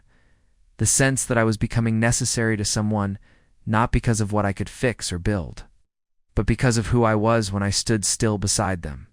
The morning sun was sharp through my bedroom window, and I found myself energized in a way that surprised me. I loaded up my truck with the remaining wood, soil bags, and garden tools, and headed back to Eleanor's place, the familiar curve of the road now feeling like a pathway I knew by heart. When I arrived, the gate we had painted stood clean and proud in the light, and the garden beds from the day before were still perfectly aligned, waiting patiently to be filled. She was outside already, kneeling in the dirt with gardening gloves and a straw hat that made her look almost childlike. In the best possible way, she waved when she saw me, her smile soft and uncomplicated, and in that instant, I felt something shift inside me again, not a rush, but a certainty. We spent the morning preparing the beds. She taught me how to mix compost with the soil, how to gently separate roots when transferring seedlings, and how to space herbs to give them breathing room. It struck me how patient she was, how deliberate. Every move was an act of care, and I realized then that this garden wasn't just about growing food. It was a symbol of something deeper, a return to agency, a reclamation of space and time and purpose. As we worked, she told me stories about her grandmother, who had taught her how to garden. She used to say the best conversations happen over dirt, Eleanor said, brushing a lock of hair from her cheek, and I believed it. There was something grounding about it, all knees in the soil, hands deep in the earth, no phones, no distractions, just two people creating life out of a once-forgotten patch of yard. I shared stories too, lighter ones this time, about my high school woodshop class, about a dog I almost adopted in Arizona, but couldn't because I was leaving the next day, about the time I accidentally proposed to someone by handing them a ring I had found in a parking lot, not knowing it belonged to them. She laughed so hard at that one that she had to sit down. Clutching her stomach, her eyes wet with joy, we broke for lunch on the back steps, sharing a sandwich and iced tea like a couple who had done this for years. There was no pressure between us, no tension or unspoken expectations, just comfort. I noticed the way she looked at the garden when she thought I wasn't watching, like it was both a memory and a promise. Something sacred taking shape. She asked me if I would help her install a small trellis next week, and I agreed without hesitation. I would have said yes to anything she asked. After lunch, she showed me a stack of canvases she had been storing in the garage. They've been gathering dust, she said, but I think I want to paint again. I helped her carry them inside, and she cleared a corner of her living room to set up a small easel and her old wooden palette, still stained with the ghosts of earlier colors. She smiled at the mess, the brushes, the open tubes of acrylic paint. It feels like waking up, she whispered. I didn't need to say anything. Her voice carried enough meaning on its own. By late afternoon, the garden beds were fully planted. The trellis was sketched out in the notebook, and the day felt whole. As I gathered my tools, preparing to leave, she touched my arm and asked if I could stay just a bit longer. I agreed, and we sat beneath the big oak tree in her backyard. The same one she had told me she used to sit under when Martin was alive. She brought out a small photo album, one I hadn't seen before, and we flipped through it together. The pictures weren't labeled, but she remembered every moment.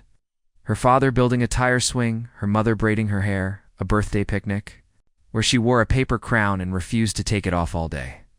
There's something about holding the past in your hands, she said. It makes you realize how fast time really goes. As twilight settled in, she grew quiet, and I could feel her thoughts moving somewhere deeper. I asked if she was okay, and she nodded slowly. I'm just grateful, she said, for this day. For everything you've brought into my life. I didn't know how to respond at first. Gratitude was something I'd often received from clients. But this wasn't about fixing a door or trimming hedges. This was about trust, about presence, about being the kind of person someone could lean on in the in-between moments. I stood to leave as the first stars blinked into the sky. She walked me to the gate again, and this time she didn't hesitate. She reached up, kissed me gently, then leaned her forehead against mine. "I know this is new," she murmured, "but I feel safe with you." I wrapped my arms around her and held her there for a while, feeling the night wrap around us like a soft curtain as I drove home. I realized something important. This wasn't just a chapter in my life. It was a turning point, a slow unfolding. Transformation built not on grand gestures, but on the small, consistent moments that gradually rewrite the way you see yourself and the world around you. Eleanor had shown me that love doesn't always have to arrive like a storm. Sometimes it grows like a garden quiet, intentional. Rooted, the next few days settled into a rhythm that felt almost too natural for how new everything was between us. Each morning, I found myself instinctively preparing to visit Eleanor's house, not because I had to, but because something about being there had become a part of my day that I wasn't willing to do without. It wasn't just about finishing the trellis or checking on the garden beds. It was the conversations over tea, the way she would lean against the door frame while talking about her childhood, or how she'd quietly hum an old song while tending to the rosemary. There was a gentleness to everything she did, a slow pace. That made the hours stretch in the best way. I found myself adjusting to that tempo, falling into her rhythm without realizing it. One morning, after a light rain had softened the earth, I arrived to find her barefoot in the yard, hair still damp from a shower, sleeves rolled up, pruning the lavender. Looked up, smiled, and waved me over. The air smelled like wet leaves and mint, and the sky was still wrapped in that pale gray light that made everything feel hushed and personal. We didn't talk much at first, just worked side by side, checking the seedlings, reinforcing the frames, rearranging a few stones along the path. It was companionable silence, the kind that speaks louder than words because it's full of ease, an unspoken understanding. Later, while she prepared lunch inside, I stayed out back, tinkering with some leftover lumber to see if I could build a small bench for the garden. I didn't tell her what I was doing. I wanted it to be a surprise. As I sanded the edges and tested the legs for stability, I thought about how my hands had always been my way into people's lives. I'd never been much of a talker, not until recently. My work had always been my language, what I built, what I fixed, what I restored. But with Eleanor, it wasn't just about what I could do. She saw me fully, and she let me see her in return. We ate together on the back steps again. The meal simple, but made with care, soup and bread, with a small plate of sliced fruit for dessert. She poured us each a glass of iced tea, and we watched the clouds drift lazily across the sky. She asked me what my family was like, and I hesitated. It wasn't a painful topic, just complicated. I told her I had 2 brothers I rarely spoke to, that my parents were retired and living in Florida, that I'd always been the one who drifted, not out of rebellion, just out of a need to find something that felt like mine. Haven't you found it? She asked, her voice light but sincere. I looked at her for a moment before answering. I think I'm getting close. She didn't press further, just nodded like she understood exactly what I meant. And I think she did. That afternoon, I brought the finished bench over to the spot beneath the oak tree, where we had sat a few days before. She looked at it, then at me, and her face softened into that smile I was beginning to crave more than anything. She sat down, tested its balance, and patted the spot beside her. "Perfect," she said. "This is our thinking bench now." I sat with her, and we watched the wind stir the branches above us.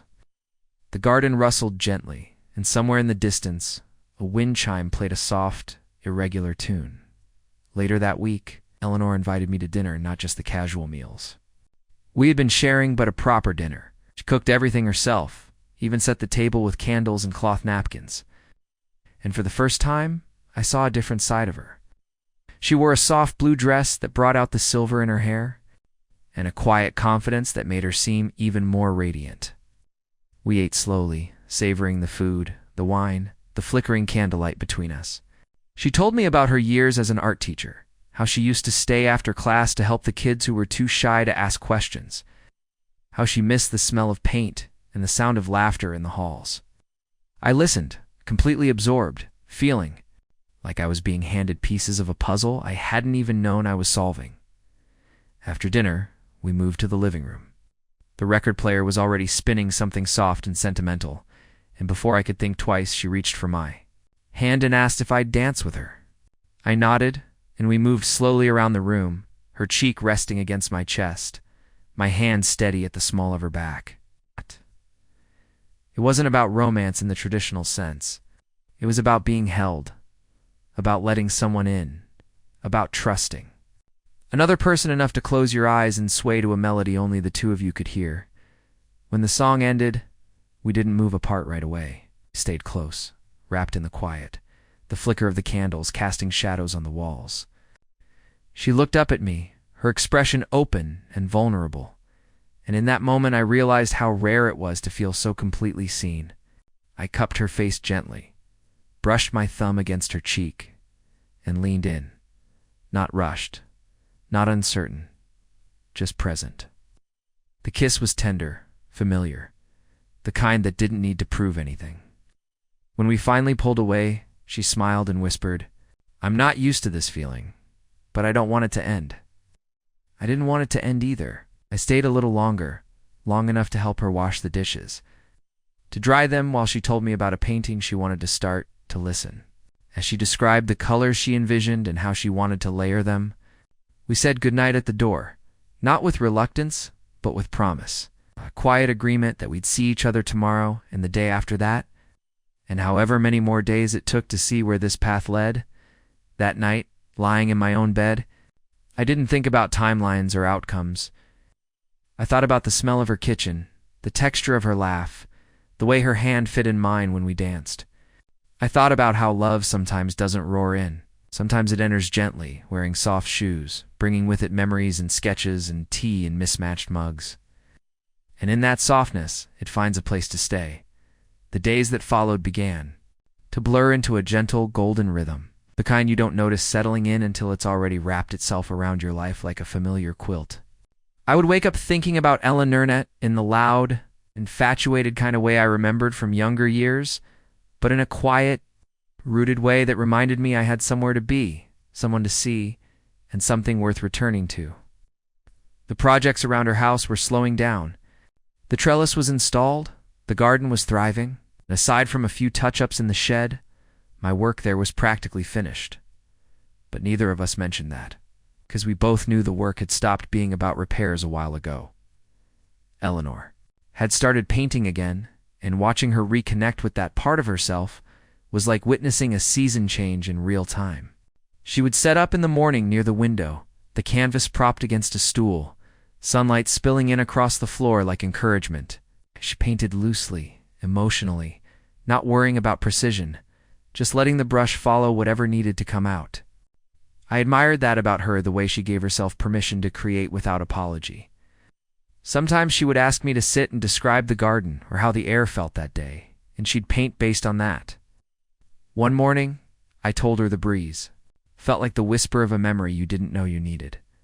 She smiled, nodded, and used pale blues and smoky grays in wide, sweeping motions. We often had breakfast on the bench I built. Toast, fruit, coffee, a newspaper neither of us read. One morning, while the garden still shimmered with dew, she handed me a small box. It was wrapped in brown paper, tied with twine, and she looked a little nervous. I opened it slowly, revealing a framed painting, her interpretation of that first day we worked together in the yard. The colors were soft and inviting, the brushstrokes loose but full of life. There I was, kneeling in the dirt, hedge clippers in hand, with her watching from the porch. But she had painted it in a way that made the moment feel timeless, as if it had always existed. I was stunned. "It's a thank you," she said. "It's for reminding me that life doesn't stop blooming just because you stopped looking for flowers." I didn't have the words to respond, so I simply placed a hand over hers and held it, feeling the weight of her gratitude pass between us like an unspoken vow. That day, we barely worked at all. We spent most of it talking, sitting on the porch, while a soft breeze passed through the garden. She told me about her first art show in her 20s. How she nearly didn't submit anything because she was so afraid of judgment. But then Martin pushed me, she recalled, and I won second.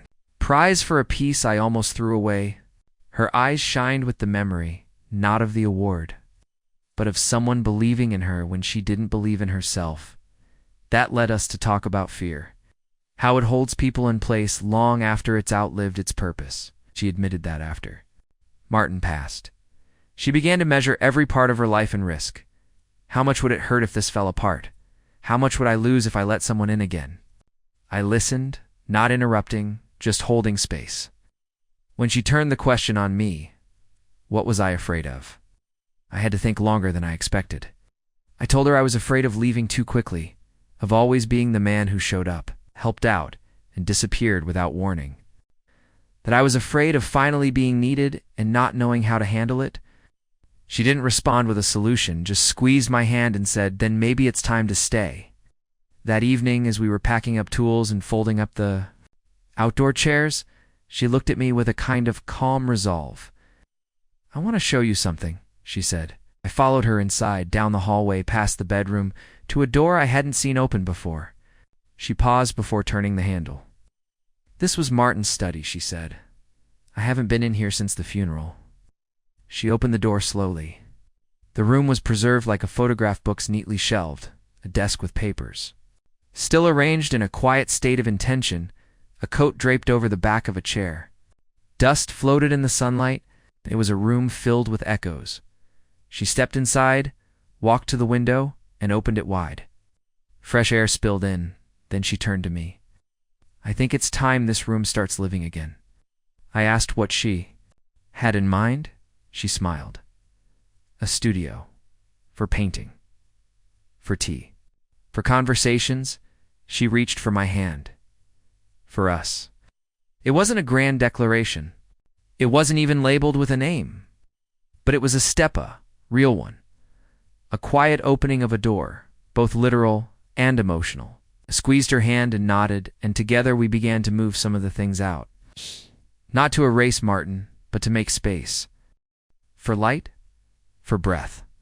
For now, that night while lying in bed, I felt something shift inside me again. Duh. It was the realization that the future didn't have to be this abstract, distant thing.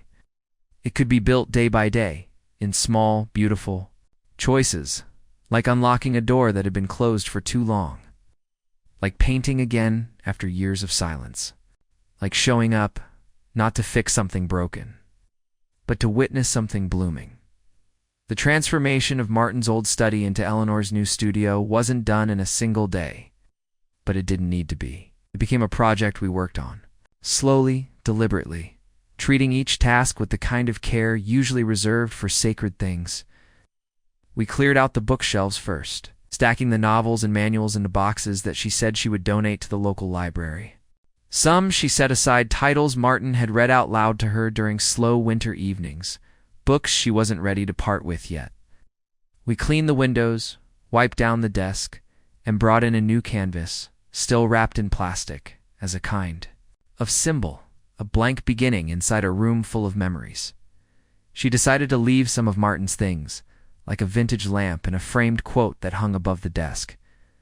It read, "Creativity is intelligence, having fun," that he used, to point to it whenever he got stuck on a project, as if it were reminding him not to take himself too seriously. That balance of remembering and renewing defined how we approached everything in that room. It wasn't about replacing what had been, but about making space for what could be. I installed some shelves for her paints, and we carried in a small couch from the sunroom so she could take breaks when her back started to ache. She placed a few potted plants on the window ledge, and the room already began to breathe differently. Working in that space, sharing in its transformation, made something settle between us. It wasn't loud or dramatic. It was steady and quiet, like a river cutting its way through stone. And in that silence, a deep kind of trust grew. I noticed how she started humming again while painting, how she lingered a little longer when our hands brushed. She had a way of touching my arm in passing that felt effortless and yet intentional, like she wanted to remind me I was seen. And I responded in kind, the kinds of gestures I'd never made habit before: bringing her favorite tea without asking, repairing the porch swing without being told it was broken, placing a book she'd mentioned on the bench one morning, for her to discover like a secret. One afternoon, after we'd arranged the last of the furniture, Eleanor stood in the doorway of the studio and exhaled. "It doesn't feel like a ghost anymore," she said. "It feels like me." That line stayed with me for the rest of the day, because I realized that's what this had all been about. Not just trimming hedges or fixing fences or painting rooms. It was about helping someone find themselves again after a long period of being lost in grief, habit, and silence. And maybe in doing that, I was finding myself too. The intimacy between us deepened, though we never rushed it. We took slow walks in the evenings when the air cooled and the garden glowed under the amber hue of dusk. We talked about things most people skip: about aging, about regrets, about what we wanted out of whatever time we had left. She told me that some nights she still reached across the bed without thinking, expecting to find Martin. Not because she wasn't ready to move on, but because memory lives in the body even after the heart has healed. I told her that I sometimes stayed on the road longer than I needed to, just to avoid going home to an empty apartment. We weren't fixing each other. We were listening, and that was enough. One night, the electricity went out during a sudden summer storm. It was the kind of rain that pounded on the windows like a million tiny fists. I happened to be there, fixing a loose step on her porch when the sky opened up. She invited me to stay until it passed, and I accepted without hesitation. We lit candles and played an old battery-powered radio, sharing a blanket on the couch. As thunder rolled overhead, she rested her head on my shoulder and whispered, "It's strange, but I feel safer with you here than I have in years." I didn't respond immediately. I didn't need to. Instead, I wrapped my arm around her and let her fall asleep there beside me. Her breathing soft and even. The storm passed by morning, but something lingered. A quiet comfort, a shared understanding that didn't need to be dissected. From that night on, our connection carried a new weight, not heavy, but grounded. We didn't talk about labels or what we were, just kept showing up for each other. One gesture, one shared story, one quiet evening at a time. The next few weeks passed in this beautiful, quiet rhythm. I started bringing some of my own tools and supplies to her place, not because I had more work to do, but because it felt like a second home. Eleanor began painting daily, even setting up a small easel in the garden when the weather was right.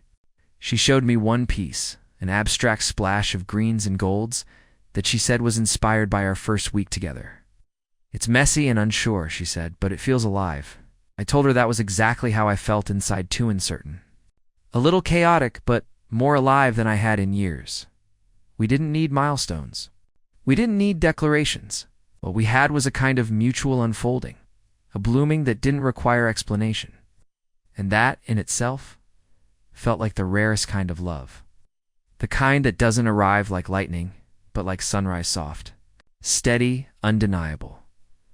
As the days slipped into early autumn, the garden around Eleanor's house began to transform with the season, just as our quiet companionship continued to deepen. The air grew crisper, the mornings painted with mist, and the soft rustle of falling leaves.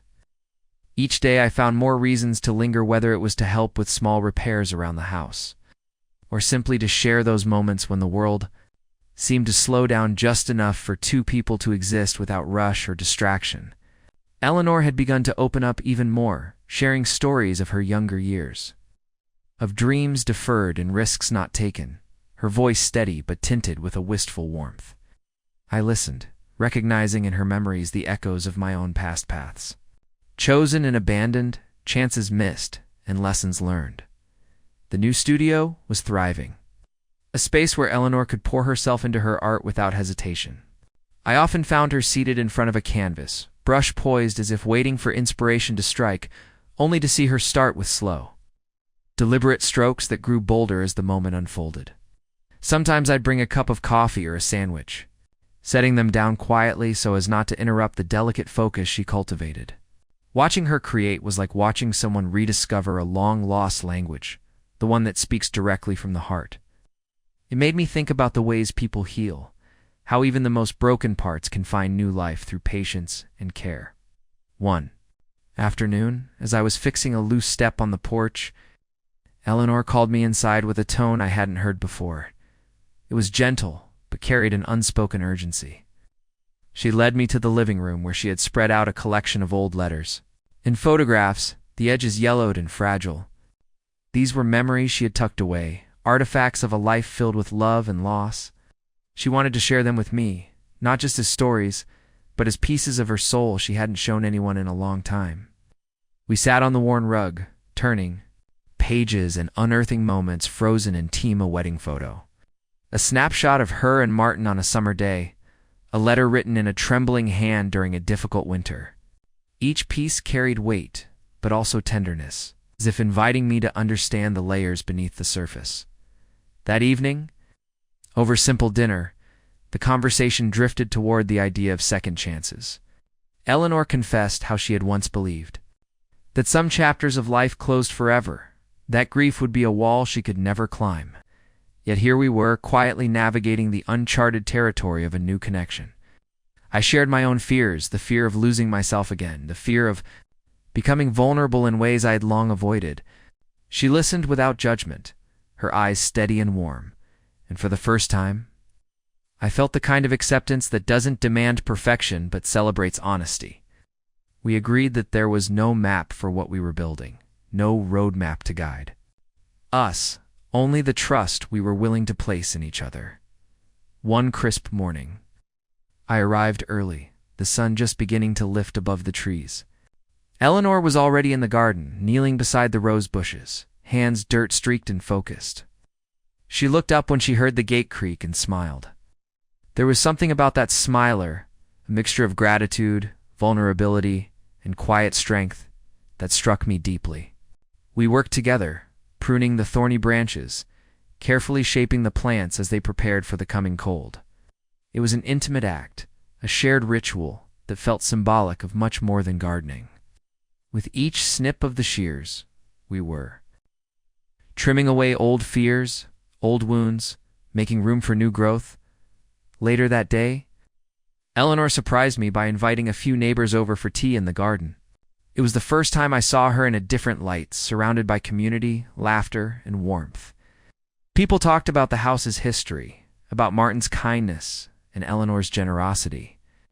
I felt honored to be part of that circle too. Witnessed the way she moved among friends, a woman rediscovering joy and connection. We stayed late, the sun dipping low and casting long shadows, and as the guests departed, Eleanor and I sat on the bench, wrapped in a shared blanket, watching the stars emerge one by one. It was a moment of quiet contentment, the kind that speaks of belonging and the subtle magic of everyday life. Our relationship continued to unfold without pressure or expectation. A steady presence in a world often too loud and chaotic, I found. Myself looking forward to each visit, not out of obligation, but because it had become a part of my identity, a place where I was known, where I could be myself without pretense. Eleanor's laughter became a balm to my often restless spirit, and her stories a bridge between her past and our shared present. We didn't need grand gestures or declarations. What we had was a slow dance of trust and discovery, each step marked by kindness and acceptance. In the quiet of those autumn evenings, I realized that this connection was more than companionship, was a partnership forged in patience and understanding. Eleanor's resilience inspired me to confront my own vulnerabilities, to embrace the imperfections that made me human. And in return, I offered her steadiness, a hand to hold, and the promise of presence. Together, we were creating something. Rare a love defined not by urgency or spectacle, but by the simple, profound act of showing up. As the chill of late autumn settled over the town, the atmosphere around Eleanor's home grew quieter and more introspective. The garden, once lush and vibrant, now wore a muted palette of amber and rust. The hedges carefully trimmed, but resting under a blanket of fallen leaves. The house itself seemed to mirror the season's rhythm, a place that had weathered storms, and now embraced stillness. Our routine had settled into a comfortable cadence, marked by shared mornings, quiet afternoons in the studio, and evenings where conversation drifted easily between light-hearted anecdotes and deeper reflections. There was a sense of calm that had eluded me for years, a rare serenity born of connection and trust. One afternoon, while Eleanor worked on a new painting, an abstract blend of twilight blues and soft golds, I sat nearby, mending a broken chair, with steady hands. The rhythm of her brushstrokes was soothing, a soft soundtrack to the tasks at hand. Suddenly she paused, stepping back to examine her work with narrowed eyes. The tension in her shoulders eased as she tilted her head, and then a slow smile spread across her face. She looked over at me, a spark of something indefinable in her gaze. Without words, I understood that the piece was more than just paint. On canvas it was a reflection of the transformation we were both experiencing. The blending of colors seemed to capture the delicate balance between light and shadow, past and present, loss and hope. The more time I spent with Eleanor, the more I realized how much her presence had shifted my perspective on life, where I once carried a sense of impermanence, as if I were always passing through. I now felt rooted. It was as though the act of trimming her hedges and restoring her home had become a metaphor for my own inner work, cutting away old fears and doubts, to make room for something new to grow. Eleanor spoke openly about her journey through grief, describing the years of quiet solitude and how, gradually, she learned to find joy again in the small things, the way sunlight filtered through leaves, the scent of freshly brewed tea, the laughter of a new friend. Her honesty was humbling, and it encouraged me to confront my own guarded heart. One evening, as twilight deepened into night, we sat by the fireplace, the soft crackle of burning wood filling the room. Eleanor pulled a photo album from the shelf, the edges worn from years of handling. She opened it carefully, revealing images that told the story of a life fully lived, moments of joy, celebration, and even hardship.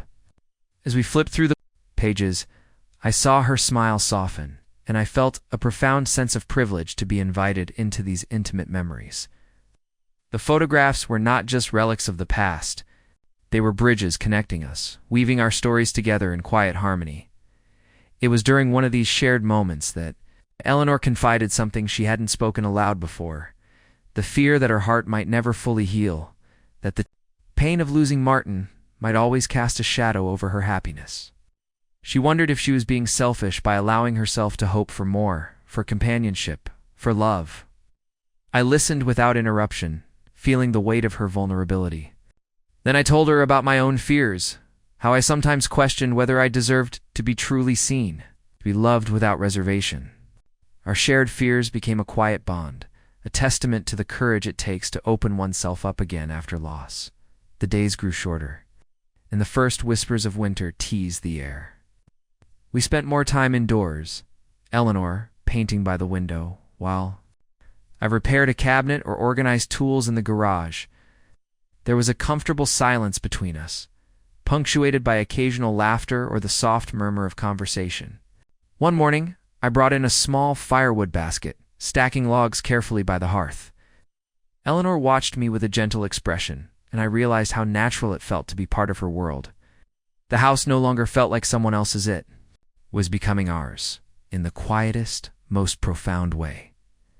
One afternoon, as we sat sipping tea in the kitchen, Eleanor surprised me by suggesting we invite a few friends over for a small gathering.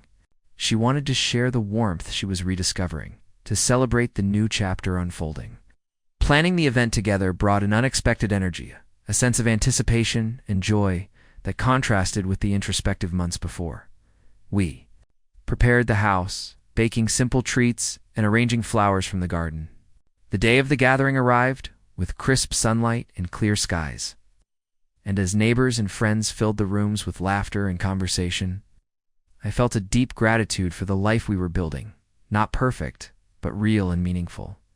As the evening wound down, Eleanor and I found ourselves alone on the porch, wrapped in blankets against the cool air. The stars blinked overhead, clear and steady. In that moment, there was no need for grand declarations or promises. We simply sat side by side, comfortable in the presence of one another. It was a love that had grown slowly, quietly rooted in respect, trust, and the shared understanding of what it means to heal. As the night deepened, I realized that the hedge trimmings, the studio paintings, the shared stories, they were all threads weaving a tapestry of connection. A story of two people finding their way back to life through each other. Winter arrived softly that year. The hedges we had trimmed together were now dusted with frost, their shapes softened beneath the pale blanket of snow.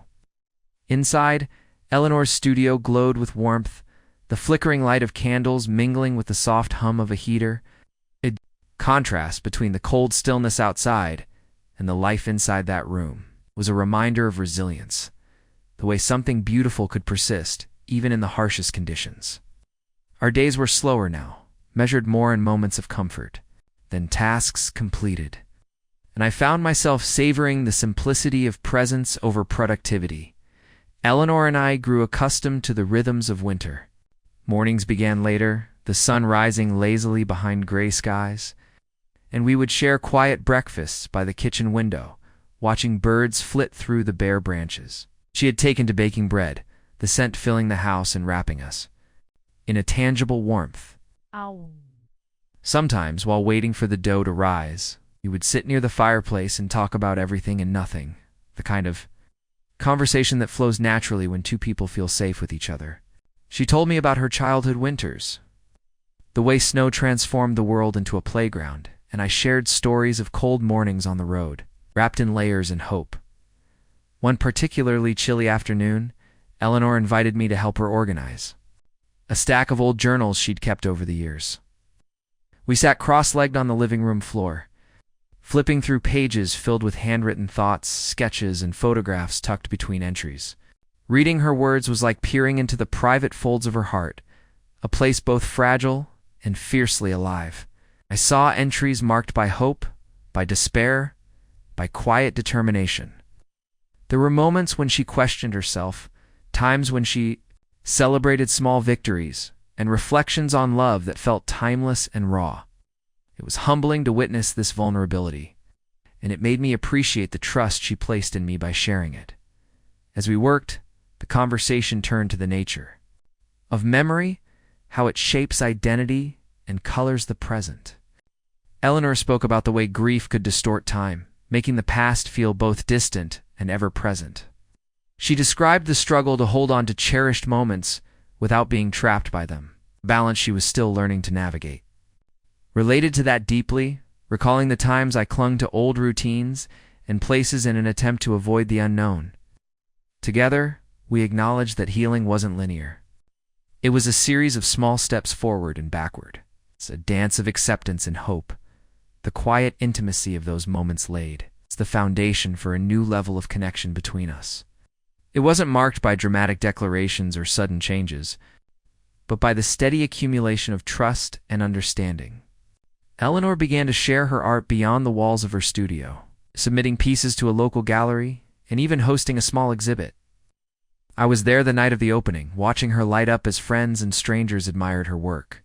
The room was filled with her painting's bold strokes and delicate details capturing the essence of her journey.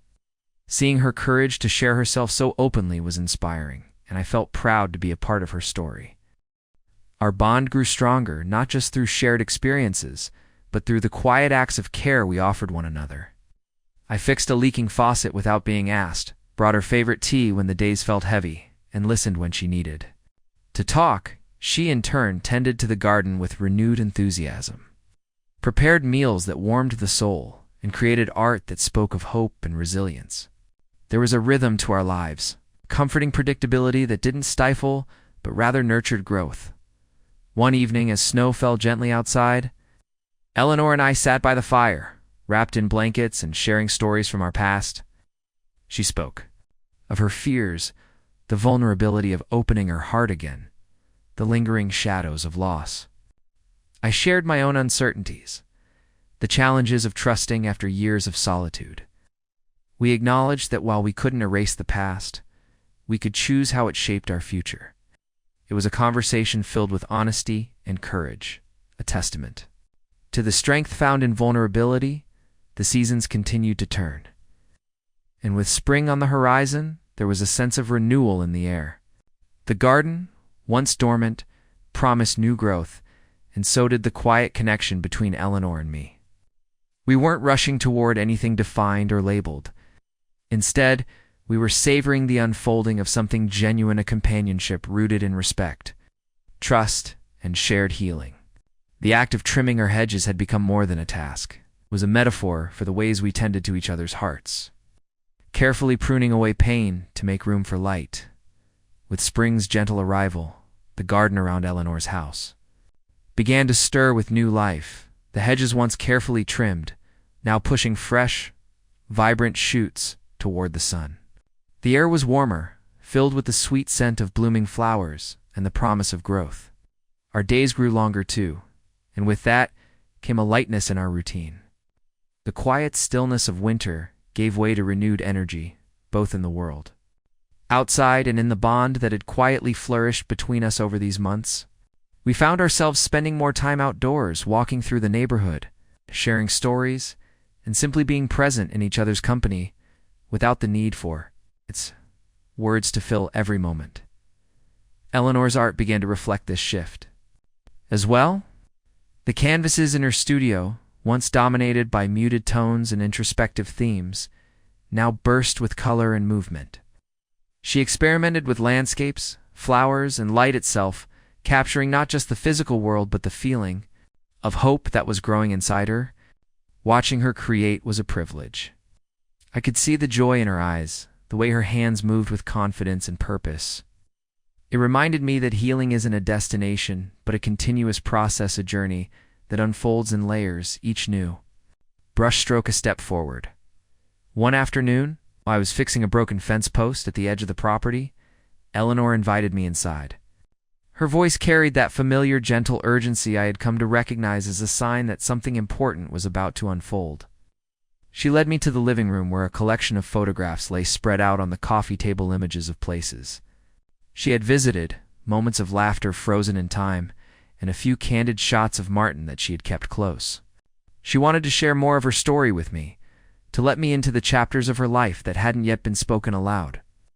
We spent hours looking through the pictures, and with each one, Eleanor's voice grew softer, more reflective. It was a sacred moment of trust, a gift that deepened the connection between us. The conversations we shared in those hours were some of the most profound we had experienced.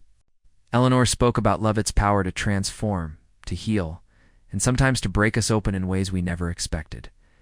She talked about the pain of losing Martin, the way it reshaped her world, and the slow, tentative steps she took to rediscover joy. I shared my own stories of loss and resilience, the times I had felt adrift, and the moments that had pulled me back to shore. There was no rush to define what we were. Instead, we embraced the ambiguity, finding comfort in the shared vulnerability.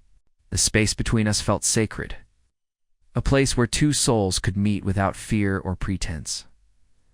As spring unfolded fully, Eleanor began hosting small gatherings in her garden, inviting neighbors and friends to experience the beauty of renewal alongside her. The garden parties were simple, but filled with warmth, light, laughter, homemade treats, and the soft glow of string lights as evening fell. I watched as Eleanor blossomed in these moments, her smile radiant, her laughter genuine. It was clear that she had found not just solace, but a renewed sense of belonging. Being part of these gatherings allowed me to see a different side of her, a woman, vibrant and alive, surrounded by community and connection.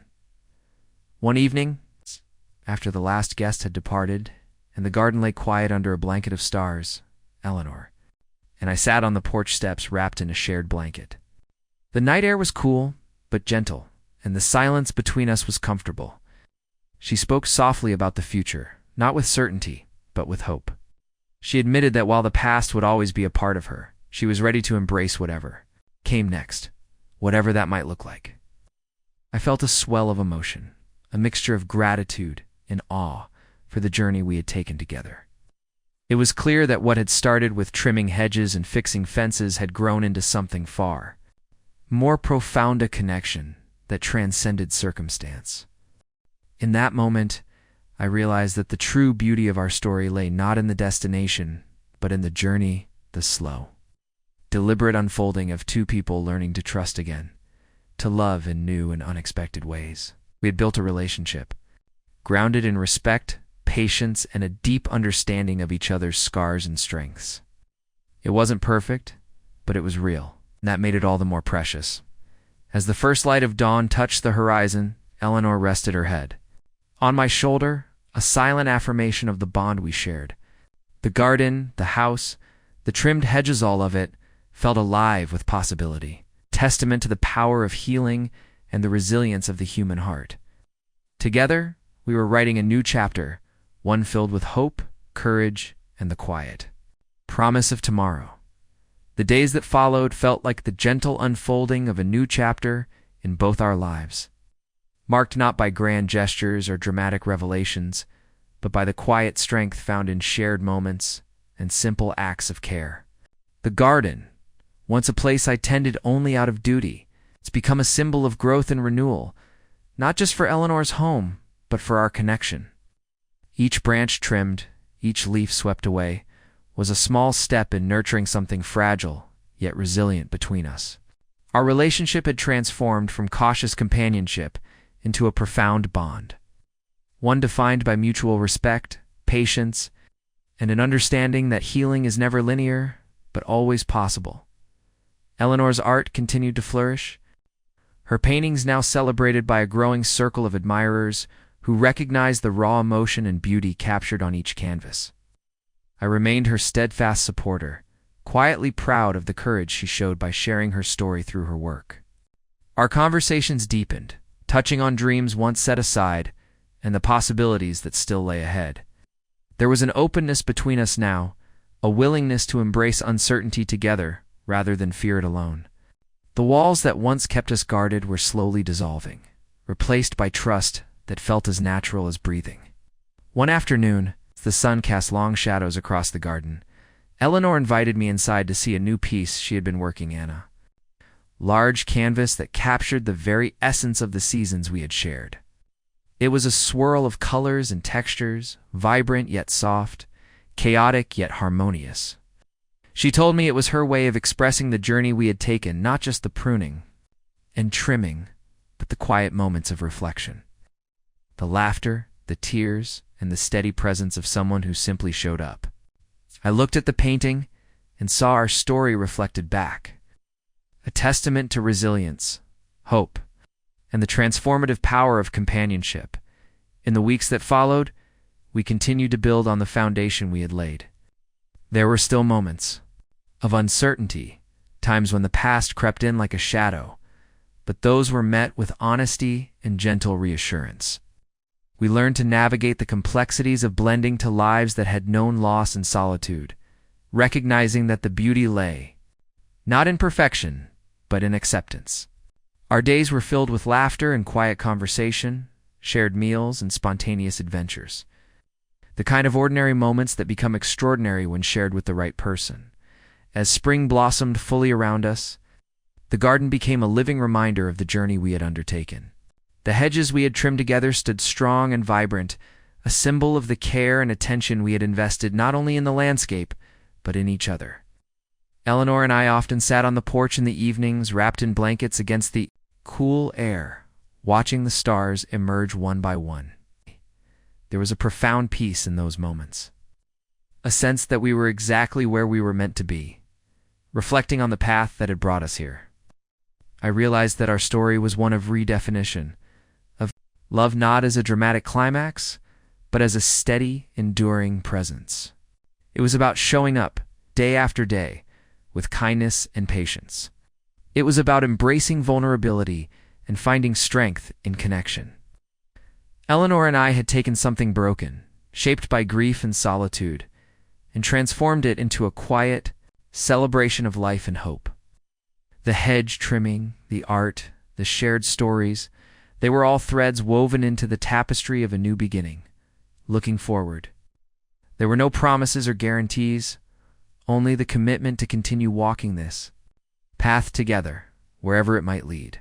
The love we had found was not defined by societal expectations or fleeting passions, but by the simple, profound truth of being seen and accepted for who we were. And in that truth, we found freedom to grow, to heal, and to embrace the unexpected beauty of a life shared. Up next, you've got two more standout stories right on your screen. This one hit the mark. You won't want to pass these up. Just click and check them out. And don't forget to subscribe and turn on the notification bell so you don't miss any upload from us.